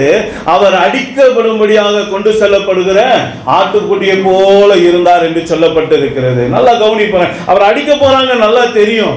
ஆனா அந்த இடத்துல அவரு என்ன பண்ணாரா? அமைதியா வாயை திறவாத ஆட்டுக்குட்டியை போல இருந்தார். அதனாலதான் அவர் தெய்வம். அவர் எப்படிப்பட்டவர்? சாந்த சொரூபியா இருக்கிறார். எவ்வளவோ நம்ம அவரை வெறுக்கிற மாதிரி நம்ம நடந்து கொள்றோம். எவ்வளவோ நம்ம கர்த்தருக்கு பிரியமில்லாத காரியத்தை பேசணும். எவ்வளவோ நமக்கு கர்த்தருக்கு பிரியமில்லாத காரியங்களை நடப்பிக்கிறோம். ஆனாலும் அவர் ஏன் நம்ம மேல இவ்வளவு கிருபையா கரிசனையா இருக்காரு? அதுதான் அவர்கிட்ட இருக்க அமைதி, அதுதான் அவர்கிட்ட இருக்க பொறுமை. அப்போ நம்ம அப்பா கிட்ட இருக்கிற விஷயம் அவருடைய பிள்ளையா நம்ம கிட்ட வரணும் இல்லையா? அல்லேலூயா. அப்ப எல்லாத்தையும் பொறுமையாக அவர் சகித்தார். அதே போல என் அன்பு தேவ பிள்ளைகளை, நம்ம கிட்டே தேவன் அந்த பொறுமை என்கிற அமைதியை தேவன் எதிர்பார்க்கிறார். அந்த பொறுமை என்கிற அமைதி ஒரு ஆளுகைக்குரியவனாக, தேவனால் தெரிந்து கொள்ளப்பட்ட தேவனுடைய பிள்ளைகளாக நாம் இருக்கும்போது, அழைக்கப்பட்டவர்களாக இருக்கும்போது, ஏன் ஒரு குடும்ப தலைவனாக தலைவியாக இருக்கும்போது நமக்கு அந்த பொறுமை அமைதி ரொம்ப ரொம்ப அவசியம். வேதத்துல பாருங்க, என்னாகமத்தின் புஸ்தகம் 12ஆம் அதிகாரம் 3ஆம் வசனத்தை வாசிங்க. என்னாகமம் 12:3, பக்கம் 185, பழைய ஏற்பாடு.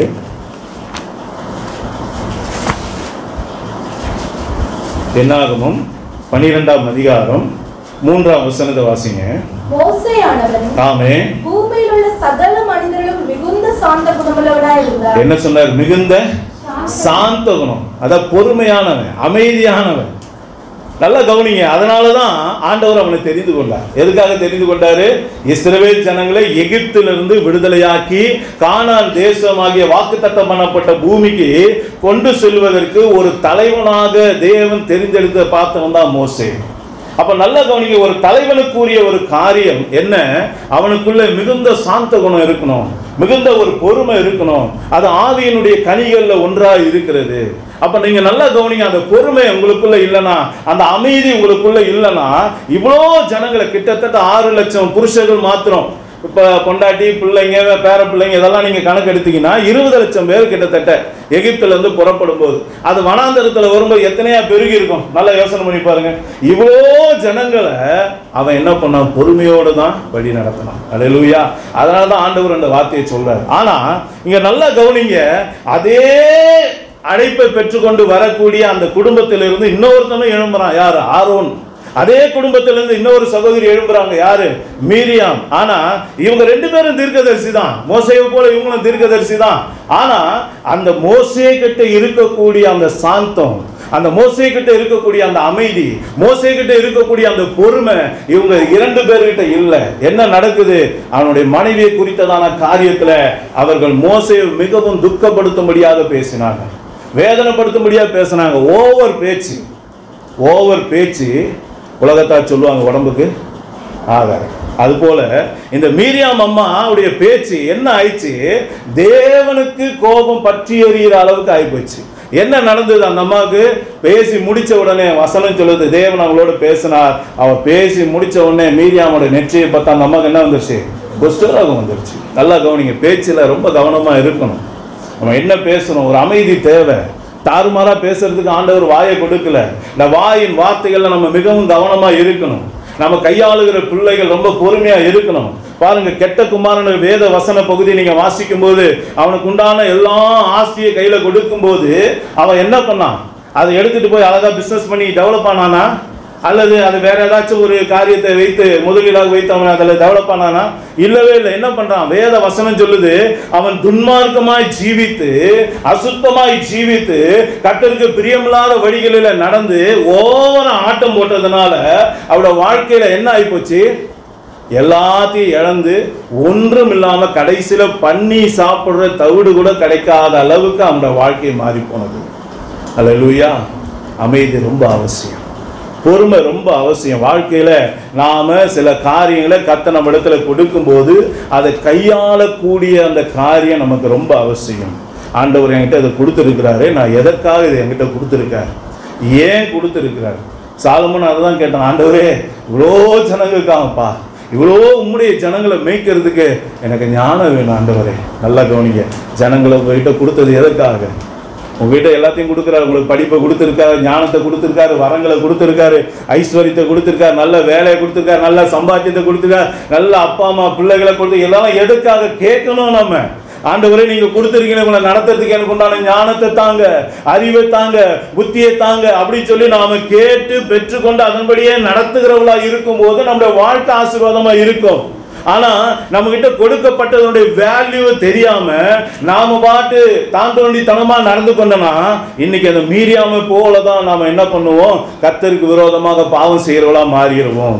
கொடுத்த ஆசீர்வாதத்தை சரியா பயன்படுத்த தெரியாத அந்த கெட்ட குமாரனை போல நம்முடைய வாழ்க்கையில என்ன ஆயிடுவோம்? நாம கெட்டு குட்டிச்சவரா போயிருவோம். இதுதான் ஆண்டவர் நமக்கு எச்சரிக்கிறார். அது மாத்திரம் இல்ல, வேதத்துல நீங்க வாசிக்கும் போது நாபால் என்கிற ஒரு மனுஷன் இருக்கான்.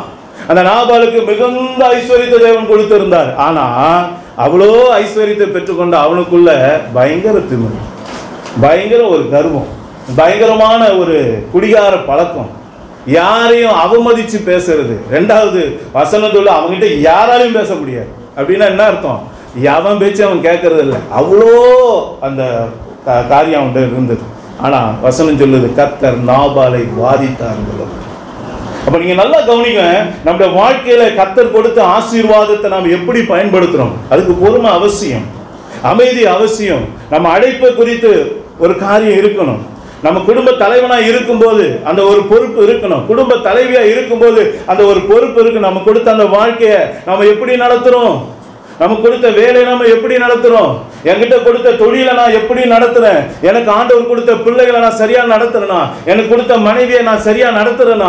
எனக்கு கொடுத்த குடும்ப வாழ்க்கையை நான் சரியா நடத்துகிறான்னு சொல்லி எல்லாவற்றிலும் மேலும் உங்களுக்கு அந்த பொறுமை, அந்த அமைதி, அந்த நீடிய சாந்தத்தோடு கூட நீங்க அந்த காரியத்தை அணுகும் போது வேதம் சொல்லுகிறது, கர்த்தர் உங்களை கொண்டு பெரிய காரியங்களை செய்கிறார். அன்றைக்கு மிகுந்த சாந்த குணமுள்ள மோசேவை தான் தேவன் என்ன பண்ணாரு? அவளை வழி நடத்தக்கூடிய அதிபராக, தலைவனாக தேவன் அவனை தெரிந்து கொண்டார். பொறுமையோடு சகித்த யோசேப்பு தான் எகிப்துக்கு அதிபதியாக மாறினான். அப்ப இன்னைக்கு நம்முடைய வாழ்க்கையில அந்த அமைதி வேணும். அதனாலதான் புருஷனா இருங்கலாம். எப்படிப்பட்ட புருஷனா இருக்கணும்? நம்முடைய வாழ்க்கையில அமைதியுள்ள ஒரு புருஷனா நாம இருக்கணும். வேதத்தில் நீங்க பார்க்கும்போது என் அருமையான தேவனுடைய பிள்ளைகளை, எசபேல் என்கிற ஒரு சகோதரி இருந்தாங்க. கையில கர்த்தர் அதிகாரத்தை கொடுத்த உடனே கண்ணா பின்னு ஆடக்கூடாது இல்லையா? வசனம் அப்படிதான் சொல்லுது. ஆளுகை கொடுக்கும் போது சாலமோனை போல ஆண்டவரே நான் என்ன செய்யணும்பா, ஏது செய்யணும்பா கேட்டு ஆளணும். இன்னும் சொல்ல போனா சிம்சோனோட அம்மா ஆண்டவர்கிட்ட கேட்கிறாங்க, ஆண்டவரே நீங்க கொடுக்க போற இந்த சிம்சோன் என்கிற மகனை நான் எப்படி வளர்க்கணும்பா, எனக்கு கற்றுக் கொடுங்கப்பா, நான் என்ன செய்யணும்பா கேட்கும்போது ஆண்டவர் சொல்லி கொடுத்தாரு பாருங்க. நீ திராட்சை ரசம் பருக கூடாது, நீ இந்த மாதிரி காரியத்தெல்லாம் செய்யக்கூடாது, இதுக்கெல்லாம் உன்னை விலக்கி காத்துக்கொள்ளணும்னு சொன்னாரு. அப்ப அருமையான தேவனுடைய ஒரு நல்ல தலைவன் எப்பொழுது உருவாகிறான்? உங்களுடைய அர்ப்பணிப்பு, அந்த பொறுமையுள்ள ஒரு வாழ்க்கை, உங்க சாந்தமுள்ள வாழ்க்கை, அதோடு கூட தேவனுக்கு கீழ்ப்படுகிற ஒரு வாழ்க்கை இருக்கும்போது ஒரு நல்ல தலைவன் உருவாகிறான். அல்லேலூயா. உங்க வாழ்க்கை ஒரு ஜெயமுள்ள ஒரு வாழ்க்கையா இருக்கும். உங்க லீடர்ஷிப் ஒரு ஜெயமுள்ள ஒரு லீடர்ஷிப்பா இருக்கும். உங்க குடும்ப வாழ்க்கையில நீங்க ஃபெயிலியரை பார்க்க முடியாது. அப்ப இன்னைக்கு இந்த எசபேலை பாருங்க, கையில ராஜ்யம் இருக்குன்னு என்ன ஒண்ணா செய்யறாங்க. ஒரு உண்மை உத்தமமான அந்த நாபோத் என்கக்கூடிய ஒரு மனுஷனுடைய அந்த வயல் என்ன பண்றாங்க, அபகரிக்கிறதுக்காக அவன் மேலே பொய்யான குற்றச்சாட்டுகளை வைக்கிறாங்க. அவங்க கைப்பட எழுதி கொடுக்குறாங்க. முதலாவது யாருடைய கை இருக்கு பாருங்க, அதிபதியோட கை இருக்கு தவறான விஷயத்துக்கு முன்னுதாரணமா. ரெண்டாவது அந்த கடிதம் யாருக்கு போகுது, மூப்பர்களுக்கு போகுது. இரண்டாவது அந்த துர்காரியத்துக்கு யார் உடன்படுறாங்க, மூப்பர்கள் உடன்படுறாங்க. அந்த ஜனங்கள்லாம் சேர்ந்து அவனை கல் எறிந்து சாவடிக்க பண்ணாங்க. நீங்க நல்லா யோசனை பண்ணி பாருங்க. அந்த ஒரு நாபத்துக்காக கர்த்தர் செஞ்சார். அந்த ஒரு நாபத்துக்காக எலியா தீர்க்கதரிசியை அனுப்பி வச்சார். அவன் நினைச்சுக்கிட்டான், யாரு அந்த எசபேலும் அவங்க கணவனும் இது யாருக்குமே தெரியாது, நம்ம உள்ளுக்குள்ள என்ன பண்ண தெரியாதுன்னு நினைச்சாங்க. எல்லாரும் என்ன நினைச்சாங்க, நாபத்து தப்பு செஞ்சுட்டான் அதனால கல்லடிச்சு சாவடிச்சோம், அதுதான் உண்மை நினைச்சுக்கிட்டு இருந்தாங்க. ஆனா கர்த்தருக்கு தெரியும், ஒரு நாபத்துடைய உண்மை உள்ள வாழ்க்கை, ஒரு நாபத்தோட பொறுமையுள்ள வாழ்க்கை, அந்த தேவன் கொடுத்த அந்த சுதந்திரத்தை பற்றி பாதுகாத்து வாழ்கிற வாழ்க்கை. ஏன் நாபத்துக்காக தேவன் வைராக்கியம் பாராட்டினார் தெரியுங்களா? அவன் சொல்ற வார்த்தை என்ன தெரியுங்களா, இது என் பிதாக்களுடைய சுதந்திரம், அதை நான் எப்படி கொடுப்பேன், நான் கொடுக்க மாட்டேன், அது செய்யாதபடிக்கு கர்த்தர் என்னை காத்துக் கொள்வாராக என்று சொல்லி கர்த்தருடைய வார்த்தைக்கு இணங்கி அதுல வைராக்கியமாய் நின்றவன் தான் அந்த நாபோத். அப்படிப்பட்ட ஒரு மனுஷனை கொலை செஞ்சா கர்த்தர் விடுவாரா? கர்த்தர் அவளுக்காக யுத்தம் பண்ணார். ஹல்லேலூயா. எசபேலுடைய சரீரம் முழுவதும் நாய்களை தின்னு நக்கி போட்டது வசனம் சொல்லு. நல்லா யோசனை பண்ணி பாருங்க. இன்னைக்கு நம்மளுடைய வாழ்க்கையில் அமைதி தேவைங்க. சில நேரங்களில் கர்த்தர் நம்மை ஆசீர்வதிக்கிறது கூட நமக்கு ஒரு அமைதி பொறுமை தேவை. ஈசாக்க பாருங்க, ஆண்டவர் கேரார் உள்ள இருக்க சொன்னார். பயங்கர பஞ்சம் தான், தெரியாத ஆண்டவருக்கு பஞ்சம் இருக்குன்னு தெரிஞ்சேதான் அவர் அங்க விட்டார். அதே போல இந்த இடத்துக்கு போனா இந்த காரியத்தை செஞ்சா இங்க இந்த மாதிரி உபத்திரம் வரும், பாடு வரும், எல்லாம் அவருக்கு தெரியும். நீங்க போற வேலையில உங்களுக்கு என்ன உபத்திரம் தெரியும், தெரிஞ்சுதான் அவர் உங்களை அங்க கொண்டு போறார். இந்த இடத்துக்கு வந்தா உங்களுக்கு இப்படிதான் வரும்னு அவருக்கு தெரியும், தெரிஞ்சுதான் அங்க கொண்டு வரார். ஏன்? ஆனாலும் அந்த இடத்துல கர்த்தருடைய மகிமை உங்களை கொண்டு விளங்கணும். அல்லேலூயா. நீங்களும் நானும் அவருடைய வார்த்தைக்கு செவி கொடுப்பதுதான் நமக்கு சால சிறந்தது. நீங்க நீதிமொழிகள் 1ஆம் அதிகாரம் கடைசி வசனத்தை வாசிச்சு பார்த்தீங்கன்னா உங்களுக்கு அழகா சொல்லப்படும், எனக்கு செவி கொடுக்கிறவன் எவனோ அவன் அமைதியா இருப்பான்னு சொல்லப்பட்டிருக்கு. அல்லேலூயா. அமைதி எங்க உருவாகுது சொல்லுங்க? கர்த்தருடைய வார்த்தைக்கு ஒருவன் செவி கொடுக்கும் போதுதான் அமைதி என்ற ஒரு காரியம், பொறுமைன்ற காரியம் நமக்குள்ள வருது. அப்ப உங்க வாழ்க்கையில ஏற்படக்கூடிய எல்லா போராட்டங்களையும் நீங்க மேற்கொள்ளணும்னா, அதை ஜெயிக்கணும்னா, அந்த சூழ்நிலையை கடக்கணும்னா இன்னைக்கு பொறுமை ரொம்ப அவசியமா இருக்கு. அதனாலதான் வெளிப்படுத்தின விசேஷம் சொல்லுது, பொறுமை குறித்த வசனத்தை நீ காத்து கொண்டபடினால இந்த பூச்சகரம் எங்கு வரக்கூடிய சோதனை காலத்துக்கு தப்பும்படி நானும் உனக்கு கிருபை செய்வேன்னு சொல்றேன். இப்ப நம்ம வாழ்க்கையில நம்ம என்ன கடைபிடிக்கும் நல்லா யோசனை பண்ணி பாருங்க. ஈசாக்கு கர்த்தருடைய வார்த்தையின்படியாக பஞ்ச காலத்துல கொடுமையான பஞ்சம், கொடுமையான வறுமை, ஆனாலும் அதன் மத்தியிலே கர்த்தருடைய வார்த்தையின் பக்கமாக நின்றான். கர்த்தருடைய வார்த்தை பக்கமாக நின்று அவர் என்ன சொல்லுகிறார் அதை விட்டு செய்யல. பாருங்க, அவனை சுற்றியில் இருக்க ஜனங்கள் அந்த அபிமேலுக்கு எல்லாரும் அவனை நெருக்கிறாங்க. கர்த்தர் உயர்த்துறார் உண்மை, ஆசீர்வதிக்கிறார் உண்மை, ஆனாலும் போராட்டமும் இருக்கு கூடவே. சத்துரு எதிர்கொள்றான், இவன் நம்மளை காட்டிலும் பெருசா போறான், அவனுக்குள்ள வன்கண் வருது, பொறாம வருது. நல்லா கவனிங்க. ஒரு பக்கம் ஆண்டவர் வார்த்தையின்படியா நின்ன ஈசாக்கு ஆசீர்வதிக்கிறார் 100 அந்த வசனத்துக்கு அடுத்த வசனத்தை நீங்க வாசிச்சு பாருங்க, எல்லாரும் அவன் மேல் பொறாமை கொண்டார்கள் சொல்லப்பட்டிருக்கு. ஒரு பொறாமையினுடைய ஆவி உங்களுக்கு விரோதமா கண்டிப்பா கிரிய செய்யும். அது மாத்திரம் இல்ல, அவங்க நினைச்சுக்கிட்டு இருக்காங்க இந்த தண்ணீர் துறவனால்தான் இவன் ஆசீர்வதிக்கப்படுறான், அதனால இதை நம்ம அபகரிச்சுக்கிட்டா அவனை உயர்த்த முடியாது, அவன் நம்மளை போல சாதாரணமான ஆயிரம் நினைச்சிருக்காங்க. ஆனா தண்ணீரை கொண்டு ஆசீர்வதிக்கிற தேவன் அவர் அல்ல. அல்லேலூயா. அவரை கொண்டு ஆசீர்வதிக்கிறவர். அதனால நம்ம ஏசப்பாவுடைய வல்லமை பெருசு. அவர் தண்ணீரை மட்டும் இல்ல, காற்றை கொண்டு ஆசீர்வதிப்பாரு. அவர் எதை கொண்டு ஆசீர்வதிப்பார்? காக்காவை கொண்டு கூட உங்களை போஷிக்க அவரால் கூடும். அவரால் முடியாத காரியம் ஒண்ணுமே இல்லை, எல்லாம் அவரால் கூடும். அப்ப இன்னைக்கு நம்ம அறிந்து கொள்ள வேண்டிய விஷயம் என்ன? நாம கர்த்தருடைய வார்த்தைக்கு செவி கொடுத்து நாம கர்த்தர் நடத்துகிற பாதையில அமைதியாக, இந்த ஈசாக்கு எதுவுமே பேச, நீங்க வாசிச்சு பாருங்க, ஒரு இடத்துல கூட அவன் பேசல. நெருக்குறாங்க, அவனை விட்டு துரத்துறாங்க. இன்னொரு இடத்துக்கு போறான், அங்க தண்ணியை நோண்டுறான், அந்த இடத்துல தண்ணி வருது, உடனே அது எங்களுதுன்றாங்க. திரும்ப அந்த இடத்துல எந்த வாக்குவாதம் பண்ணல, அங்க அடுத்த இடத்துக்கு போறான், அங்கேயே வந்து பண்றாங்க. திரும்ப அடுத்த இடத்துக்கு போறான், அந்த இடத்துல அவங்க எதுவும் பண்ணல. அதுதான் ரெகோபோத்தை நம்ம வாசிக்கிறோம். அதுக்கடுத்து இன்னொரு இடத்துக்கு போறான், அந்த பலிபீடம் கட்டி அந்த இடத்துல தேவனை தொழுது கொண்டு அந்த இடத்துல ஒரு துறவன் நோன்றான், அங்கேயும் கர்த்தரவனை ஆசீர்வதித்தார். அவங்க நல்லா புரிந்து கொள்ளுங்க, இந்த அபிமெலேக்கு அவனை தேடி ஓடி வரான், தேடி ஓடி வரான். ஒருவனுடைய வழிகள் கர்த்தருக்கு பிரியமாய் இருந்தான், அவனுடைய சத்துருக்களும் அவனோடு சமாதானம் மறுபடி செய்யறது. அவனுடைய வழி கர்த்தருக்கு பிரியமா, பொறுமையோடு அதை சகிச்சாங்க, அமைதியா அந்த காரியத்தை கை கொண்டான். அந்த விஷயத்துல அவன் சாந்த சொரூபியா இருந்தான், எந்த விதமான ரியாக்ஷன் பண்ணல. அதனாலதான் கர்த்தர் அவனுக்கு கொடுத்த ஒரு பெரிய ஜெயம். அப்ப இன்னைக்கு நம்முடைய வாழ்க்கையில அருமையான தேவனுடைய பிள்ளைகளை, நம்முடைய சூழ்நிலைகள் மாறா இருக்கும்போது, கர்த்தர் நடத்துகிற பாதையில நீங்க நடக்கும்போது போராட்டம் வராதுன்னு நினைக்காதீங்க, வரும். அது வந்தே தீரும். மோசையை கொண்டு கர்த்தர் நடத்தினாலும் பார்வோனை எதிர்த்து தான் நின்னான். இந்த ஈசாக்க கர்த்தர் நடத்தும் போது அபிமெலேக்கு அவன் ஜனங்களை எதிர்த்து தான் நின்னாங்க. அவங்க சொல்லாங்க, நாங்க உன்னை தொடாம உங்களை அனுப்பணுமே சமாதானமான்றாங்க. அப்படிலாம் இல்லை. ஈசாக்கு ரொம்ப கொடுமைப்படுத்தி தான் அனுப்பிச்சாங்க, அவனை வெறுத்து போகிற அளவுக்கு தான் இருந்தது. அப்படிதான் இருக்கும். ஆனாலும் கர்த்தருடைய கரம் உங்களோடு இருக்கும். அல்லேலூயா. அப்ப நமக்கு தேவை பொறுமை, சாந்தம், அந்த அமைதி. இது நமக்குள்ள இருக்கும்போது நம்முடைய வாழ்க்கையில கர்த்தர் நம்ம எடுத்து வல்லமையாக பயன்படுத்துகிறார். அதுதான் வேதம் சொல்லுகிறது. 1 பேதுரு புஸ்தகம் 5ஆம் அதிகாரத்தை நீங்க வாசிக்கும் போது வாசிங்க. 1 பேதுரு 5:6.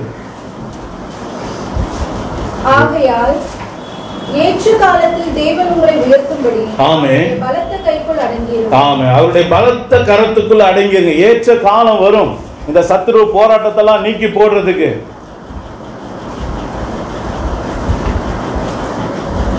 இந்த சத்துருடைய நிந்தைகள், இந்த சத்துருடைய போராட்டங்கள், இந்த சத்துருடைய கொண்டு வருகிற எல்லா பிரச்சனைகள், இதன் மேலே நீங்கள் ஜெயம் பெறக்கூடிய ஒரு நாட்கள் வரும். அது வரைக்கும் நம்ம அமைதியா இருக்கணும். அல்லேலூயா. பாருங்க, வேதம் சொல்லுது, காண ஒரு கல்யாணத்துல ஏசப்பா என்ன பண்ணாரு, அவருக்கு தெரியும் இந்த இடத்துல திராட்சை ரசம் குறைப்பட்டுக்கு தெரியும். மரியாதை வந்து சொன்னாங்க திராட்சை ரசம் குறைப்பட்டு. அவர் என்ன சொன்னார், என் வேலை இன்னும் வரல, நமக்குன்னு ஒரு வேலை வச்சிருப்பாரு, அவர் அதுக்குன்னு குறிச்சு வச்சிருக்க அந்த வேலை வரும்போது நமக்கும் ஆசீர்வாதமா இருக்கும், அது அவருடைய நாமத்துக்கு மகிமைக்காகவும் இருக்கும். அல்லேலூயா. அதனால பொறுமையோடு காத்திருங்க, அமைதியா காத்திருங்க, நிச்சயம் கர்த்தருடைய மகிமையை பார்ப்பீங்க. அல்லேலூயா. அதனால இன்றைக்கு ஆண்டவர் நமக்கு சொல்லுகிறார், புருஷராய் இருங்க. எப்படிப்பட்ட புருஷனாய் இருக்கணும்? நம்முடைய வாழ்க்கையில நாம அமைதியுள்ள புருஷனாய் இருங்க. இதை குறித்து பிரசங்கி 7ஆம் அதிகாரம் 8ஆம் வசனம் சொல்லுகிறது. வாசிங்க. பிரசங்கி 7:8 என்ன சொல்லுது பாருங்க. பக்கம் 796 பழைய ஏற்பாடு. பெருமையுள்ளவனை பார்க்கிலும் பொறுமையுள்ளவன் உத்தமன். வாசிங்க. பிரசங்கி 7:8. ஒரு காரியத்தின் துவக்கத்தை பார்க்கிறோம், அதன் முடிவு நல்லது. ஆமென். பெருமையுள்ளவனை பார்க்கிலும், நல்லா கவனிங்க, பெருமையுள்ளவனை பார்க்கிலும் பொறுமையுள்ளவன் உத்தமன். அல்லேலூயா. பெருமை குணம் நமக்குள்ள இருக்கவே கூடாது. பாருங்க, அதை காட்டிலும் மேலானது எது? பொறுமை தான். அல்லேலூயா. உங்களுக்குள்ள பொறுமை இருந்ததுன்னா, அந்த அமைதி இருந்ததுன்னா, இந்த சாந்த குணம் இருந்ததுதான் உங்களை கர்த்தர் லீடராக தேர்ந்தெடுக்கிறார். அல்லேலூயா. நீங்க தான் அவரால் பயன்படுத்தப்படுகிற ஒரு நபர். அதனால இன்றைக்கு பாடு வரலாம், நிந்த வரலாம், அவமானம் வரலாம், ஆனா சோர்ந்து போவாதீங்க. கர்த்தருடைய கரத்துல பொறுமையோடு காத்திருங்க, கர்த்தருடைய கரம் உங்களுக்காக வெளிப்படும். அல்லேலூயா. யோபு பொறுமையோடு காத்திருந்தான், பெரிய விடுதலை பெற்றுக்கொண்டான். அதே போல நாமும் பொறுமையோடு காத்திருப்போம், கர்த்தருடைய மகிமையான கரம் நமக்காக வெளிப்படும். இரண்டாவதாக, புருஷராய் இருங்கள். வேதம் என்ன எப்படிப்பட்ட புருஷராய் இருக்க நமக்கு அழைப்பு கொடுக்கிறது. தானியேலின் புஸ்தகம் 10ஆம் அதிகாரம் 19ஆம் வசனத்தை வாசிங்க. தானியேல் 10:19, பக்கம் 1046 பழைய ஏற்பாடு.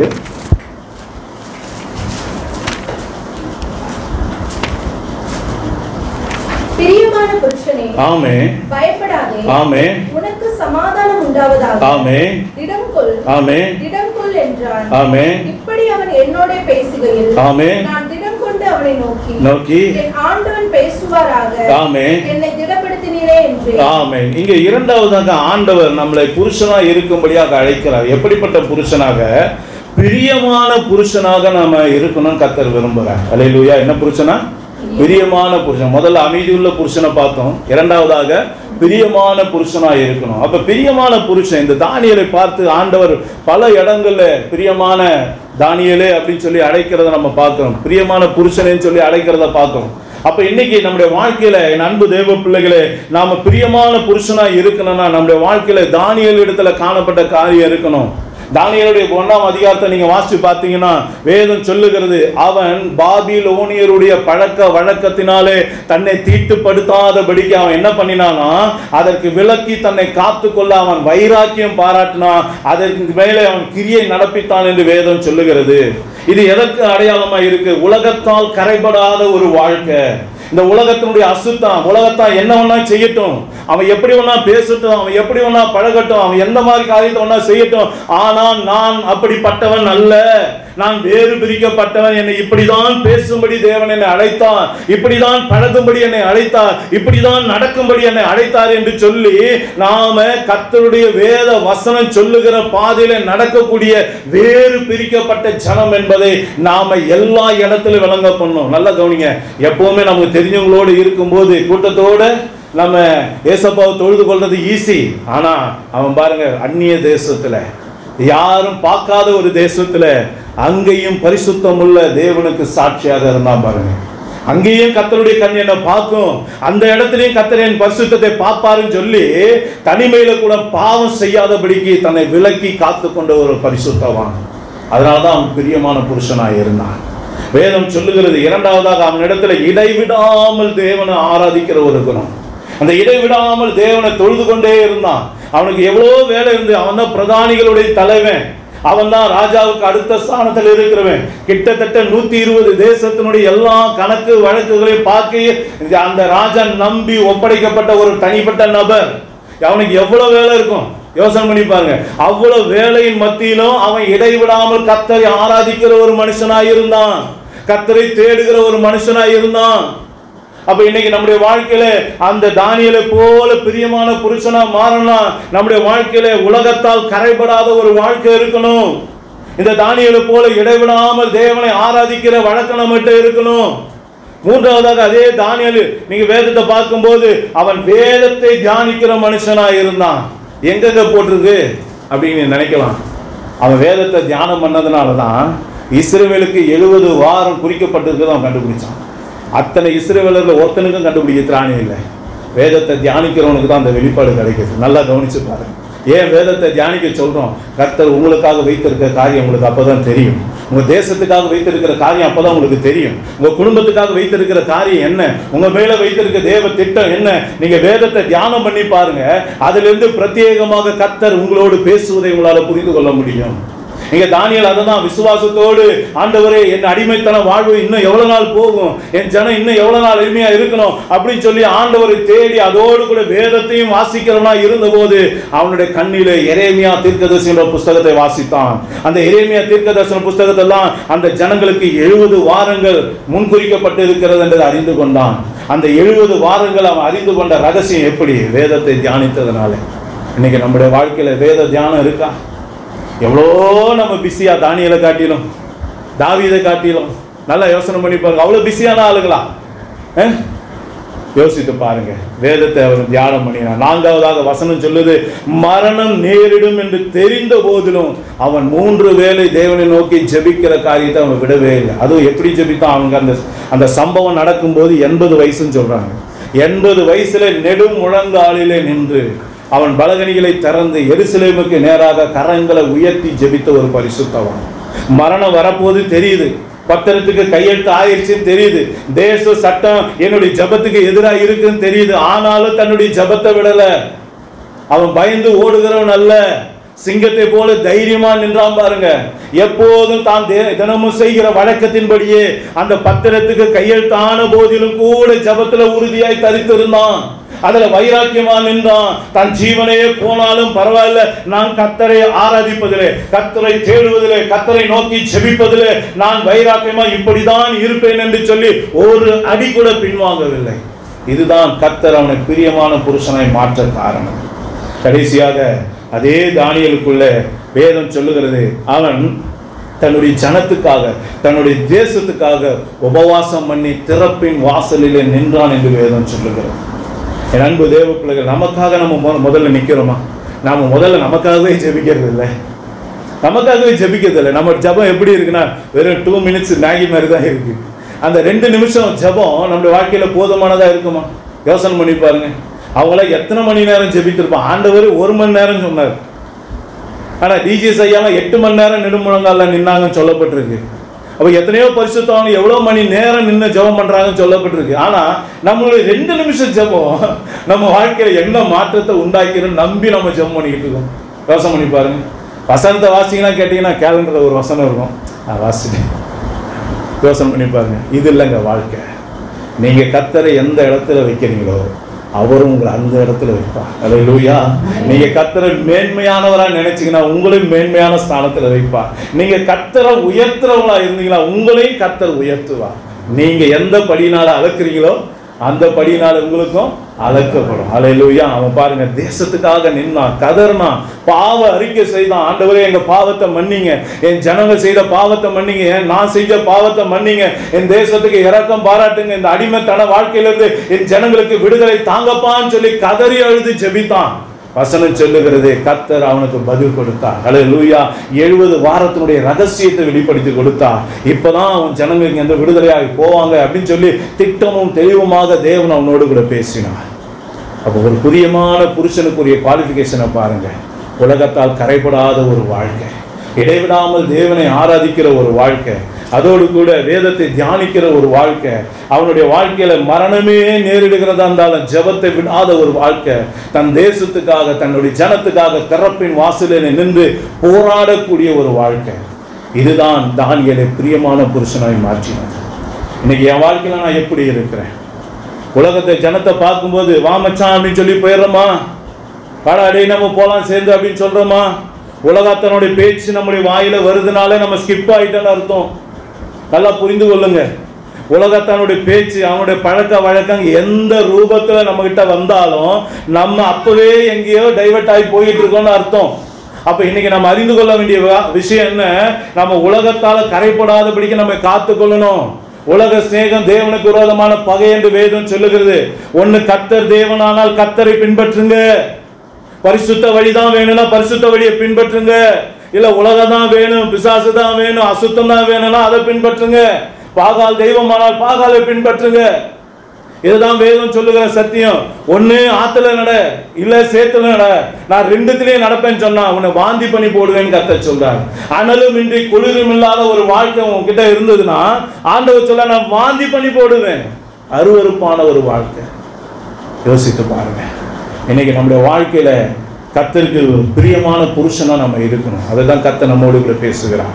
3வதாக நாம எப்படிப்பட்ட புருஷனா இருக்கணும்? யாக்கோபு 3ஆம் அதிகாரம் 2ஆம் வசனத்தை வாசிங்க.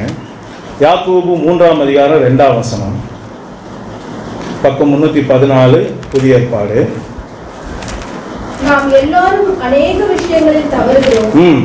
ஒருவன் சொல் தவறாதவனானால் அவன் பூரண புருஷனும் தன் சரீரம் முழுவதையும் கடிவாளத்தினாலே அடக்கிக் கொள்ளக்கூடியவனுமாய் இருக்கிறான். ஆமென். 3வதாக ஆண்டவர் நம்மிடத்துல எதிர்பார்க்கிற ஒரு காரியம் என்ன? நாம பூரண புருஷனாய் இருக்க வேண்டும். அல்லேலூயா. என்னவா? பூரண புருஷன். முதல் என்ன இருந்தோம்? அமைதியுள்ள புருஷன். 2வது பிரியமான புருஷன். 3வது பூரண புருஷன். அப்ப இன்னைக்கு பூரண புருஷனா நீங்களும் நானும் இருக்கணும்னா என் அன்பு தேவ பிள்ளைகள் அதற்கு சொல்ற காரியத்தை ஆண்டவர் சொல்றாரு பாருங்க. சொல் தவறாதவனாக நம்ம இருக்கணும். அப்ப சொல் தவறுனா நமக்கு என்ன நடக்கும்? அந்த அதிகாரத்தோட மேல் பகுதி சொல்லுது பாருங்க. என் சகோதரரே, அதிக ஆக்கினையை அடைவோம் என்று அறிந்து உங்களில் அநேகர் போதகர் ஆகாதிருப்பீர்களாக. நாம் எல்லோரும் அநேக விஷயங்களிலே தவறுகிறோமே. நல்லா கவனிங்க. அப்ப இன்னைக்கு நம்முடைய வாயின் வார்த்தைகளை குறித்து நம்ம ரொம்ப கவனமா இருக்கணுங்க. ஒருத்தரோடு பேசும்போது நம்ம ஞானமா பேசணும். நல்லா யோசனை பண்ணி தேவனுடைய வழிநடத்தலின்படி பேசணும். அப்படி பேசாம நாம் அந்த நேரத்துல தப்பித்துக் கொள்றதுக்காக அல்லது அந்த சூழ்நிலையிலிருந்து விடுதலையானா போதும் சொல்லிட்டு எதையா ஒண்ணு பேசிட்டு எதையா ஒண்ணு அந்த இடத்துல சொல்லிட்டு வாக்கு கொடுத்துட்டு நாம எஸ்கேப் ஆனோம்னு நினைச்சீங்கன்னா வார்த்தை கத்தி போல உங்களுக்கு நியாயம் தீர்க்க நிற்கும். அததான் ஆண்டவர் சொல்றாரு. நம்ம கடந்த வாரத்துல கூட பார்த்தோம். என்ன பார்த்தோம்? இன்னைக்கு பரிசேயர், இந்த சதுசேயர், வேத பாருங்களாம் என்ன சொல்றாங்க? அவங்க சொல்றாங்க ஆனா எதையும் செய்யறது இல்லை. அதுதான் ஆண்டவர் என்ன சொன்னார்? புளித்த மாவுக்கு அடையாளமா சொல்றாரு. அப்ப அந்த புளித்த மாவுக்கு எச்சரிக்கையா இருங்க சொன்னார். அதை உங்களை விட்டு விளக்குங்கன்னு சொன்னார். அப்ப விளக்க வேண்டியது என்ன? நாம சொல்றத செய்யறவங்களா இருக்கணும். அப்படி இல்லைன்னா சொல்லவே கூடாது. நம்ம சொல்றதை செய்யல அப்படின்னா நம்ம வாழ்க்கையில புளித்த மாவு வந்துருச்சு. இந்த புளித்த மாவு மொத்த சபையும் மொத்த குடும்பத்தையும் கெடுத்து நாசமாக்கிடும். அல்லேலூயா. அப்ப இன்னைக்கு நம்முடைய வாழ்க்கையில என்ன அருமையான தேவனுடைய பிள்ளைகளை, நம்ம பேசுகிற அந்த வார்த்தையில மிகவும் கவனமா இருக்கணும். நீதிமொழிகள் 6ஆம் அதிகாரம் 2ஆம் வசனத்தை வாசிங்க. நீதிமொழிகள் 6:2 பக்கம் 767 பழைய ஏற்பாடு. நீ உன் வாய்மொழிகளால் சிக்குண்டாய். ஆமென். உன் வாயின் வார்த்தைகளால் பிடிபட்டாய். ஆமென். நல்ல கவனிங்க. வாய் மொழியினாலே நீ என்ன ஆயிட்ட? சிக்கிக்கிட்ட. உன் வாயின் வார்த்தையினால நீ என்ன பண்ணிட்ட? பிடிபட்ட அப்படின்றார். அப்ப நல்லா கவனிங்க. நீங்க வாக்கு கொடுக்கும் போது மிகவும் கவனமா இல்லைன்னா, நீங்க ஒருத்தரோடு பேசும்போது என்ன பேசணும் ஏது பேசணும் சொல்லிட்டு கவனமா பேச நீங்க இல்லாம போயிட்டீங்கன்னா, ஜாக்கிரதை இல்லாம போயிருச்சுன்னா இதுதான் நமக்கு கதி. நல்லா கவனிச்சுங்க. மரணமும் ஜீவனும் நாவின் அதிகாரத்துல இருக்குது. அதுல பிரியப்படுகிற அதன் கனியை புசிப்பார்கள் சொல்லப்பட்டிருக்கு. நம்ம என்ன பேசுறோம் அப்படின்றதுல கவனம் இருக்கணும். அதுதான் வேதம் சொல்லுது. மனுஷர் பேசுகிற வீணான வார்த்தை நிமித்தமாக நியாய தீர்ப்பு நாளிலே அவன் கணக்கு ஒப்புவிக்கணும். நீங்க பேசுற ஒவ்வொரு வார்த்தைக்கும் அது அக்கௌண்ட் இருக்கு. நல்லா யோசனை பண்ணி பாருங்க. ஆண்டவர்கிட்ட ஏமாத்த முடியாது. பிரசங்கி புஸ்தகத்துல ஆண்டவர் சொல்லாரு, உன் மாம்சத்தை பாவத்துக்குள்ளாக்க உன் வாய்க்கு இடம் கொடுக்காதே. அது புத்தி பெசகினால செய்தது என்று தூதனுக்கு முன்பதாக சொல்லாது. தேவன் கோபம் கொண்டு உன்னுடைய கிரியைகளை அழிப்பானேன் என்று சொல்லப்பட்டது. நீங்க கொஞ்சம் போல பரிசுத்தமா வாழ்ந்து கொஞ்சம் போல ஆண்டவருக்காக உண்மையா இருந்திருப்பீங்க பாருங்க. அதனால தேவனிடத்துல ஒரு கிரியை ஒரு பலன் உங்களுக்கு உண்டாயிருக்கும் பாருங்க. இந்த வாயின் வார்த்தை என்ன பண்ணீங்கன்னா அதை காலி பண்ணி அவர் சொல்றாரு, அவர் வரும்போது அவனவனுக்குரிய பலன் என்னோடு கூட வருதுன்னார் இல்லையா? அந்த பலனு நம்மளை இங்கேயே ஜீரோ ஆக்கிடும். எப்போ? வாயின் வார்த்தை. அப்ப அந்த வாயின் வார்த்தையில நம்ம கவனமா இருக்கணும். அந்த வாயின் வார்த்தையை நம்ம சரியாக கையாளனா நம்ம அநேக ஆசீர்வாதங்களை நம்ம இழக்க வேண்டியதாக இருக்கும். அல்லேலூயா. அதுதான் ஆண்டவர் சொல்றாரு. இன்னொரு பகுதியை வாசிப்போம். என்னாகமம் 23:19 வாசிங்க. என்னாகமம் 23:19 பக்கம் 202 பழைய ஏற்பாடு. பொய் சொல்ல தேவன் ஒரு மனிதன் அல்ல, மனமாற அவர் ஒரு மனுபுத்திரனும் அல்ல, அவர் சொல்லியும் செய்யாதிருப்பாரோ. ஆமென். நல்லா கவனிச்சீங்களா? அவர் யாரு சொல்லியும் செய்யாதிருப்பார். இன்னொரு வாட்டியும் வாசிங்க. பொய் சொல்ல தேவன் ஒரு மனிதன் அல்ல, மனமாற அவர் ஒரு மனுபுத்திரனும் அல்ல, அவர் சொல்லியும் செய்யாதிருப்பாரோ. ஆமென். அவர் வசனத்தை நிறைவேற்றாதிருப்பாரோ. ஆமா. நல்லா கவனிங்க. நம்ம ஏசப்பாவுடைய குணத்தை பாருங்க. அவர் சொன்னார்னா நிச்சயமா செய்வார், செய்து முடிப்பார். அல்லேலூயா. அதுதான் அவருடைய வார்த்தை. வசனத்தை சொல்லும்போது என்ன சொல்ற? என் வசனம் ஒருபோது என் இடத்துல வெறுமையை திரும்பாது. நான் என்ன சொன்னனோ எதுக்காக அதை கட்டளையிட்டணும் அதை நிறைவேற்றி முடிச்சுட்டு தான் அது வரும் அப்படின்னு சொல்றாரு. அப்போ நம்முடைய வாழ்க்கையில நம்முடைய தேவன் எப்படிப்பட்டவரா இருக்கார்? நம்ம ஆராதிக்கிற தேவன் எப்படிப்பட்டவர்? அவருடைய சாயல் தானே நமக்கு வேணும். அவரை போல தானே மாறணும். அவர் வார்த்தையா இருக்கிறாரு. அந்த வார்த்தையா இருக்கிற தெய்வத்தோட பிள்ளைங்க நம்ம என்னவாதான் மாறணும்? வார்த்தையா தான் மாறணும். நம்ம வார்த்தைக்கு எதிரான ஆளா மாறிடக்கூடாது. அது பிசாசோட குணம். அப்ப நம்முடைய வாழ்க்கையில வார்த்தையை கை கொள்ளுகிற ஒரு குணம், வார்த்தையை பிரதிபலிக்கிற, அதாவது இயேசுவை பிரதிபலிக்கிற ஒரு வாழ்க்கை. அப்ப இயேசு எப்படிப்பட்டவராக இருந்தார்? நம்ம ஆராதிக்கிற தேவன் எப்படிப்பட்டவராக இருக்கார்? அவர் சொல்லுகிறதை மாத்திரம்தான் செய்கிறவர். அவர் வாக்கு கொடுத்தா வசனித்து கொடுத்துட்டார்னா அதை நிறைவேற்றி முடிக்கிறதையும். அல்லேலூயா. அப்படிதான் இருக்கணும். இன்னொரு வார்த்தையை வாசிங்க. 1 சாமுவேலின் புஸ்தகம் 15ஆம் அதிகாரம் 29ஆம் வசனத்தை வாசிங்க. 1 சாமுவேல் 15:29 பக்கம் 360. இஸ்ரவேலின் ஜெயபலமானவர். ஆமென். பொய் சொல்லுகிறதும் இல்லை, தாம் சொன்னதை பற்றி மனஸ்தாபப்படுகிறதும் இல்லை. ஆமென். மனமாற அவர் மனுஷன் அல்ல. ஆமென். மனம் மாற அவர் மனுஷன் அல்ல. அவர் பொய் சொல்றது இல்லைங்க. அவர் மனுஷனை போல மாத்தி மாத்தி பேசுகிற தெய்வம் அவர் அல்ல. அப்ப அவருடைய பிள்ளைகளாகிய நாம நம்முடைய வாழ்க்கையில என்னதான் இருக்கணும்? பொய் பேசுகிற காரியத்தை வெறுக்கணும். அல்லேலூயா. மாத்தி மாத்தி பேசுகிற காரியத்தை வெறுக்கணும். அது மாய்மாலமான குணம். அது கர்த்தர் விரும்பாத குணம். அல்லேலூயா. அது நமக்குள்ள இருக்கிற வரைக்கும் நம்மளால ஒரு ஆசீர்வாதத்தையும் பெறவே முடியாது. அல்லேலூயா. ஏன்னா பிசாசுக்கு தெரியும், அவன் குற்றம் சாட்டிக்கிட்டே இருப்பான். நீங்க அவனுக்கு இந்த ஆசீர்வாதத்தை கொடுக்கறதுக்கு அவன் தகுதியான ஆளே இல்லப்பா. அவன் பாருங்க பொய் பேசிக்கிட்டு தெரியுறான். அவன் இங்க ஒண்ணு அங்க ஒண்ணு மாற்றி தெரியுறான். யோசனை பண்ணி பாருங்க. ஒரு பாவியா இருக்கிற ஒரு மனுஷனை கர்த்தர் ஆசீர்வதிச்சார்னா அது நீதியா இருக்குமா? ஏன் நமக்கு ஆசீர்வாதம் கிடைக்கல? ஏன் தேவனுடைய கரத்தினால் நம்ம உயர்த்தப்பட முடியல? ஏன் கர்த்தருடைய வல்லமை நமக்கு வெளிப்பட மாட்டேங்கிறது? காரணம் இதுதான். நம்ம வாழ்க்கையிலுடைய அநேக பலன்களை இந்த வாயின் வார்த்தை கெடுத்து போடுது. அல்லேலூயா. சங்கீதம் 15ஆம் அதிகாரம் 4ஆம் வசனத்தை வாசிங்க. 15:4 பக்கம் 677 பழைய ஏற்பாடு. ஆகாதவன் அவன் பார்வைக்கு திருப்பானவன். ஆமென். கர்த்தருக்கு பயந்தவர்களையோ கனம் பண்ணுகிறான். ஆமென். ஆணையிட்டதில் தனக்கு நஷ்டம் வந்தாலும் நல்லா கவனிச்சீங்களா? ஆணையிட்டதில் தனக்கு நஷ்டம் வந்தாலும் தவறாது இருக்கிறான். இதுதான் கிறிஸ்தவ வாழ்க்கை. இது யாருடைய குவாலிஃபிகேஷன்? அதே அதிகாரம் மேல 1ஆம் வசனத்தை வாசிங்க. கர்த்தாவே யார் உம்முடைய கூடாரத்தில் தங்குவார்? ஆமென். யார் உம்முடைய பரிசுத்த பர்வதத்தில் வாசம் பண்ணுவார்? ஆமா, ஏசப்பாவோட நடக்கணும், ஏசப்பாவோட பரலோகத்துல இருக்கணும், ஏசப்பாவோட நெருங்கி ஜீவிக்கிற வாழ்க்கை யார் விரும்புறனால வாஞ்சிக்கிறாங்களோ அவங்களுக்குரிய முதல் பிரெஃபரன்ஸ் காரியமே இதுதான். என்ன சொல்ல? ஆணையிட்டதில் உனக்கு நஷ்டம் வந்தாலும் நீ தவறாது இருக்கணும். அதுதான் சொல் தவறாத ஒரு வாழ்க்கை. அப்ப இன்னைக்கு நம்ம அறிந்து கொள்ள வேண்டிய காரியம், நம்ம வார்த்தையில நம்ம கவனமா இருக்கோம். ஏன்னா வசனம் சொல்லுது, நாவின் பிரதியுத்தரமோ கர்த்தராலே வரும். அப்ப நம்ம என்ன பேசணும்னா, நீங்க யாருக்கு எந்த வாக்குறுதி கொடுக்கிறதுக்கு முன்பதாக, என் ஆண்டவரே இந்த சூழ்நிலை எனக்கு வந்திருக்கப்பா, நான் இந்த மனுஷனுக்கு என்ன பதில் கொடுக்கணும் அப்படின்றது நீங்க எனக்கு கொடுங்கப்பான்னு சொல்லி அவர்கிட்ட நீங்க தாழ்த்தி ஒப்பு கொடுத்து கேட்கும் போது கர்த்தர் உங்களோடு கூட பேசுவார். அவங்கள்ட்ட என்ன பேசணும், எப்படி பேசணும், எப்படி ஞானமா பேசணும் அப்படின்றத அவர் கற்றுக் கொடுப்பார். அவர் சொல்லுகிற வார்த்தையை நீங்க அவங்க கிட்ட சொன்னீங்கன்னா அந்த வார்த்தை உங்களுக்கு ஆசீர்வாதத்தை கொண்டு வரும். அல்லேலூயா. நீங்களா சுயமா பேசி மாட்டிக்காதீங்க. நீங்க ஒரு தேதியை சொல்லுவீங்க, நீங்க இந்த நாள்ல உங்களுக்கு கொடுக்குறேன் பிரதர், உங்களுக்கு நான் இதை செய்யறேன் பிரதர் வாக்கு கொடுத்துருவீங்க. அந்த சுயத்தினால சொல்ற ஒரு விஷயம் நடக்காமையே போயிடலாம். அதனாலதான் யாக்கோபு புத்தகத்தை நீங்க வாசிக்கும் போது, நீங்க ஒரு காரியத்தை சொல்லும் போது கர்த்தருக்கு சித்தமானார் நான் உயிரோடு இருந்தா அந்த காரியத்தை செய்வேன் சொல்லுங்க. ஏன் அந்த வார்த்தை ஆண்டவர் நமக்கு கற்றுக் கொடுத்தாரு? ஏன்னா நம்முடைய வாழ்க்கை நிலையற்றது. நம்ம அடுத்த நிமிஷம் இருப்போமா நமக்கு தெரியாது. நம்முடைய ஜீவன் எப்படிப்பட்டது நல்லா யோசனை பண்ணி பாருங்க. அப்ப நீங்க ஒரு வாக்கு கொடுக்குறீங்க, நாளைக்கு இதை செய்யறேன்னு சொல்லிட்டு இன்னைக்கே நம்ம கர்த்தர் எடுத்துட்டாருன்னா நம்ம என்ன பண்ணிட்டோம்? கொடுத்த வாக்கை மீறிட்டோம் இல்லையா? அப்ப ஆண்டவர் அதை அங்கீகரிப்பாரா? யோசனை பண்ணி பாருங்க. அப்போ ஒருத்தருக்கு ஒரு வாக்கு கொடுக்குறோன்னா நம்ம என்ன சொல்லணும்? ஆண்டவர்கிட்ட கேட்கணும்.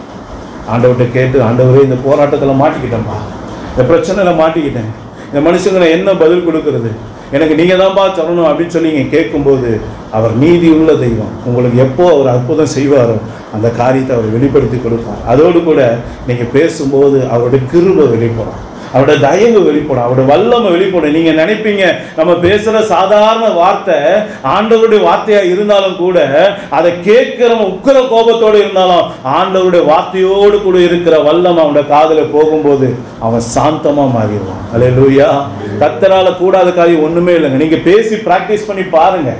ஆண்டவர் சொல்றதை சொல்லி பாருங்களேன். ஆண்டவர் சொல்லுகிற வார்த்தையின்படி சொல்லி பாருங்க. அப்ப நம்ம சொல் தவற மாட்டோம். நம்ம சொல் எங்க தவறும்? ஒன்று வாக்கு கொடுக்கறதுல தவறும். இன்னொரு காரியத்தை ஆண்டவர் சொல்றாரு பாருங்க. பிரசங்கி 5ஆம் அதிகாரம் 4-5 வசனத்தை வாசிங்க. பிரசங்கி 5ஆம் அதிகாரம் 4-5 பக்கம் 795.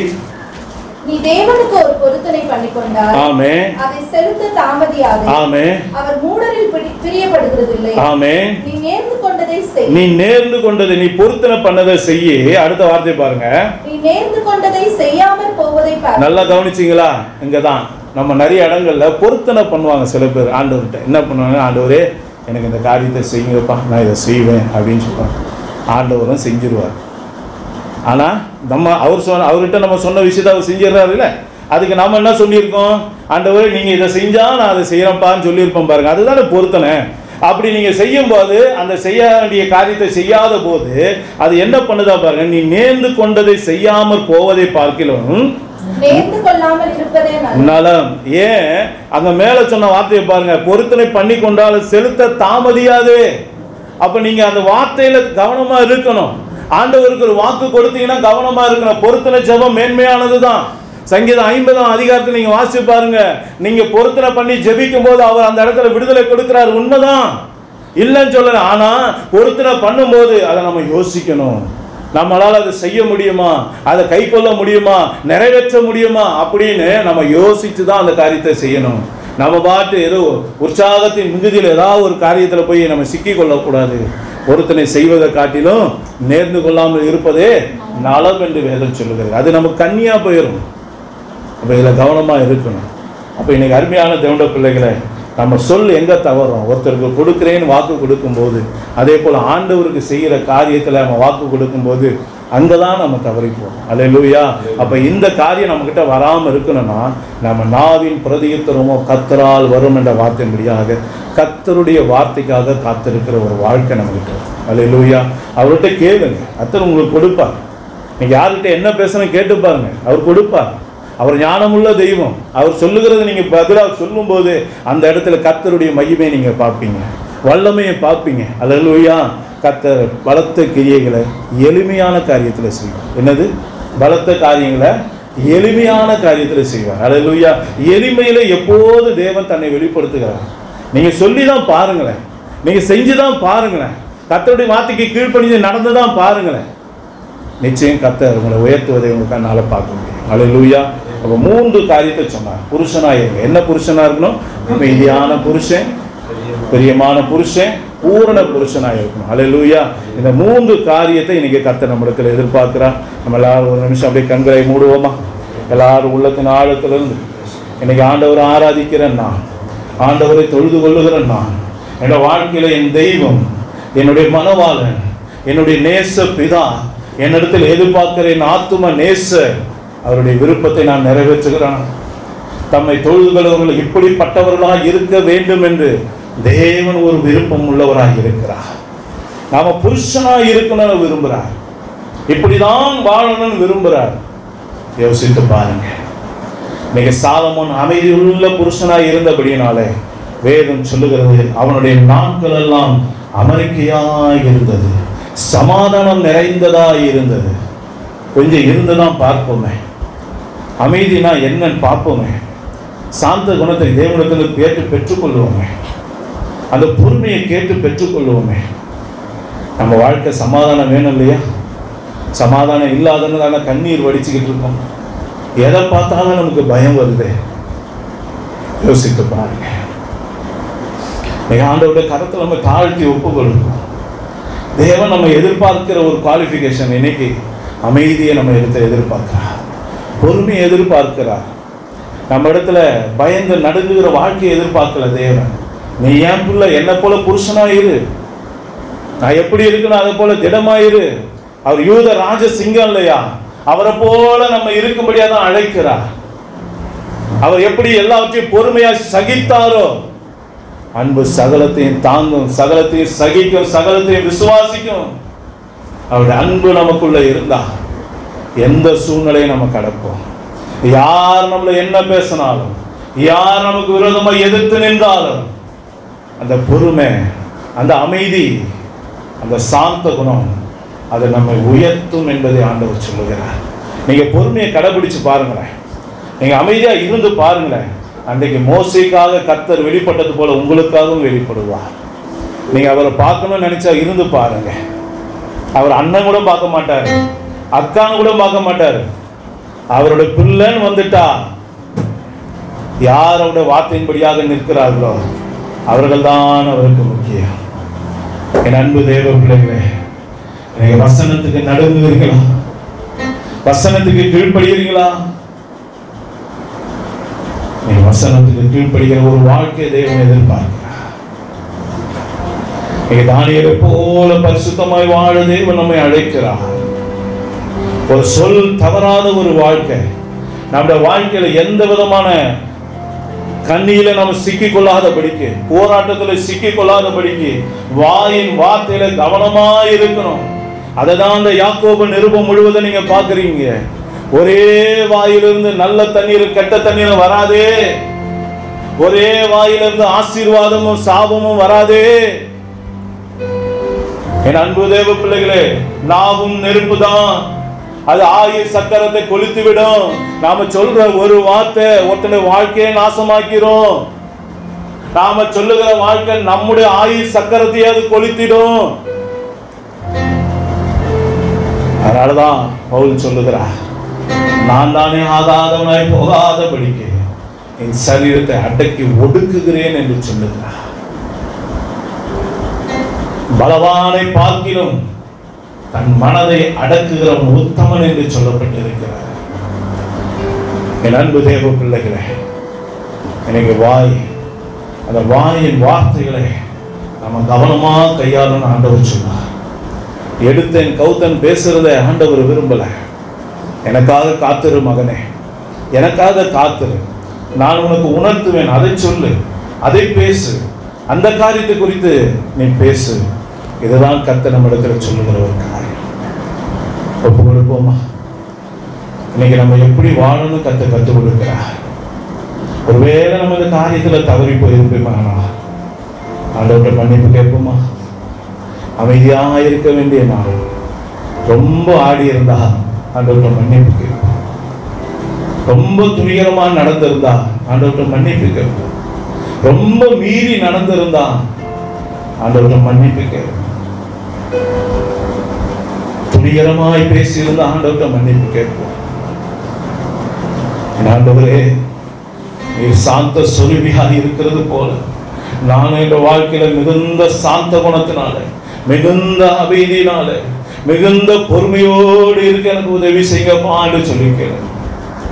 தானியேலை போல நான் உமக்கு பிரியமான புருஷனா இருக்கணுமே, எனக்கு உதவி செய்யுங்கப்பா. நானும் பூரண புருஷனாக இருக்க வாஞ்சிக்கிறேன் ஐயா. என் வாழ்க்கையில பூரணத்தை நோக்கி கடந்து செல்லணும்னு வாஞ்சிக்கிறேன். எனக்கு உதவி செய்யுங்கப்பா சொல்லுவோம். நான் சொல்ல தவறி பேசிட்டப்பா, என்னை மன்னிச்சிருங்க.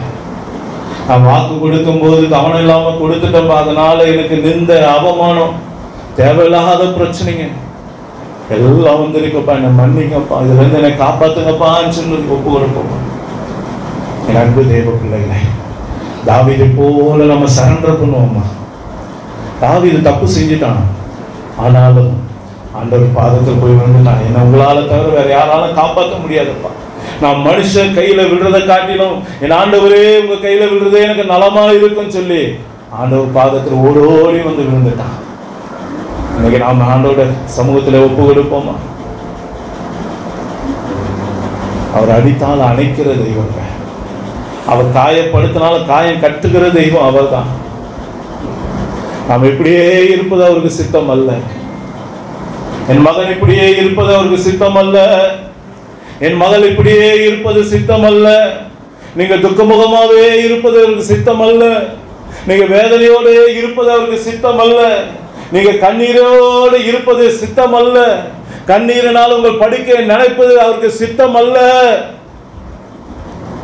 என் அன்பு தேவ பிள்ளைகளே, கர்த்தருடைய கரத்தில் உங்களுக்கு தாழ்த்தி ஒப்பு கொடுப்பீங்களா? கர்த்தரால கூடாத காரியம் ஒன்றுமே இல்லைங்க. அவரால் எல்லாமே கூடும். அவரால் எல்லாமே கூடும்.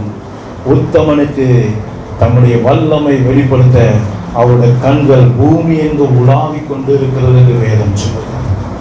உங்களுக்காக அவருடைய வல்லமை வெளிப்படுத்த அவர் எப்போதும் காத்து கொண்டு இருக்கிறது. ஒப்பு கொடுப்போமா? ஒப்பு கொடுப்போமா? ஆண்டவரே எனக்கு உதவி செய்யப்பான்னு சொல்லி ஒப்பு கொடுப்போம். உன்னதத்தை நோக்கி நாம பார்ப்போமா? நம்ம ஆவி ஆத்தும சரிதாண்டோட கரத்துல ஒப்பு கொடுத்து, இனி வாழ்வது நான் அல்ல, இயேசுவே நீரே எல்லாம் எனக்கு என்று சொல்லி ஒப்பு கொடுப்போமா? எல்லாரும் ஒப்பு கொடுத்து அவரை நோக்கி நாம் பார்க்கிற இந்த வேளையில நம்மத்தில்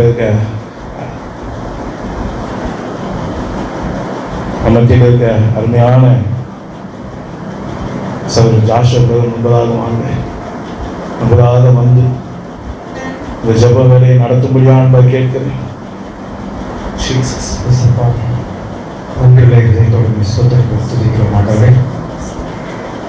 பரலோக பிதாவே, எங்கள் இயேசு கிறிஸ்து, உங்களுடைய வார்த்தைகளை அருமையாக எங்களுக்கு இன்று கொடுத்திருக்கிறார்.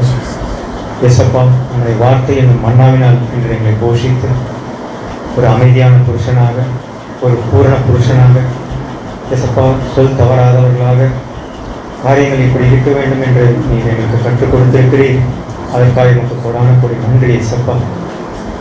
அனுதினமும் இதை நாங்கள் கடைபிடித்து அப்பா உண்மை எங்களுடைய வாழ்க்கையை நாங்கள் பிரதிபலிக்க இந்த நாளிலும் எங்களை ஒப்பு கொடுத்து செபிக்கிறோம். இயேசப்பா, இந்த வார்த்தைக்கு ஆசீர்வாதம் நன்றி அப்பா. இந்த வாரம் முழுவதும் இந்த வார்த்தையின் மன்னாவினால் நாங்கள் போஷிக்கப்பட்டு யாருடைய கண்களிலே தயவு கிடைக்க வேண்டுமோ, கிருபை கிடைக்க வேண்டுமோ அப்பா, பேச வேண்டிய வார்த்தைகளை உங்களுடைய வாயிலை வைப்பீராக. அது ஏற்ற வேளையில வெளிப்பட்டு அந்த உங்களுடைய சிறு வார்த்தைகள் கூட பெரிய கிரியைகளை செய்ய கர்த்தர் கிருபை செய்வீராக. அப்போ அந்த ஊழியத்தை ஆசீர்வதிங்க. அப்போ அந்த ஊழியத்தை இன்னும் பெருக பண்ணுங்க. அப்போ பெரிய காரியங்களை இந்த ஊழியத்தின் மத்தியிலே நீ செய்ய போகிற தயவுக்காய் நன்றி தாழ்த்துகிறோம். எங்கள் அனைவரையும் வெறுமையாக்கி உங்களுடைய கருத்திலே ஒப்பு கொடுத்து ஜெபிக்கிறோம். அப்பா, இந்த வாரம் முழுவதும் உங்களுடைய மகிமை எங்களை சூழ்ந்து கொள்வதற்காக நன்றி. அடுத்த வாரம் நாங்கள் சாட்சியாக இருக்க கர்த்தர் கிருபை செய்வீராக. இயேசுவின் நாமத்தில் பிதாவே, ஆமென்.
சேர்ந்து சொல்லுவோமா?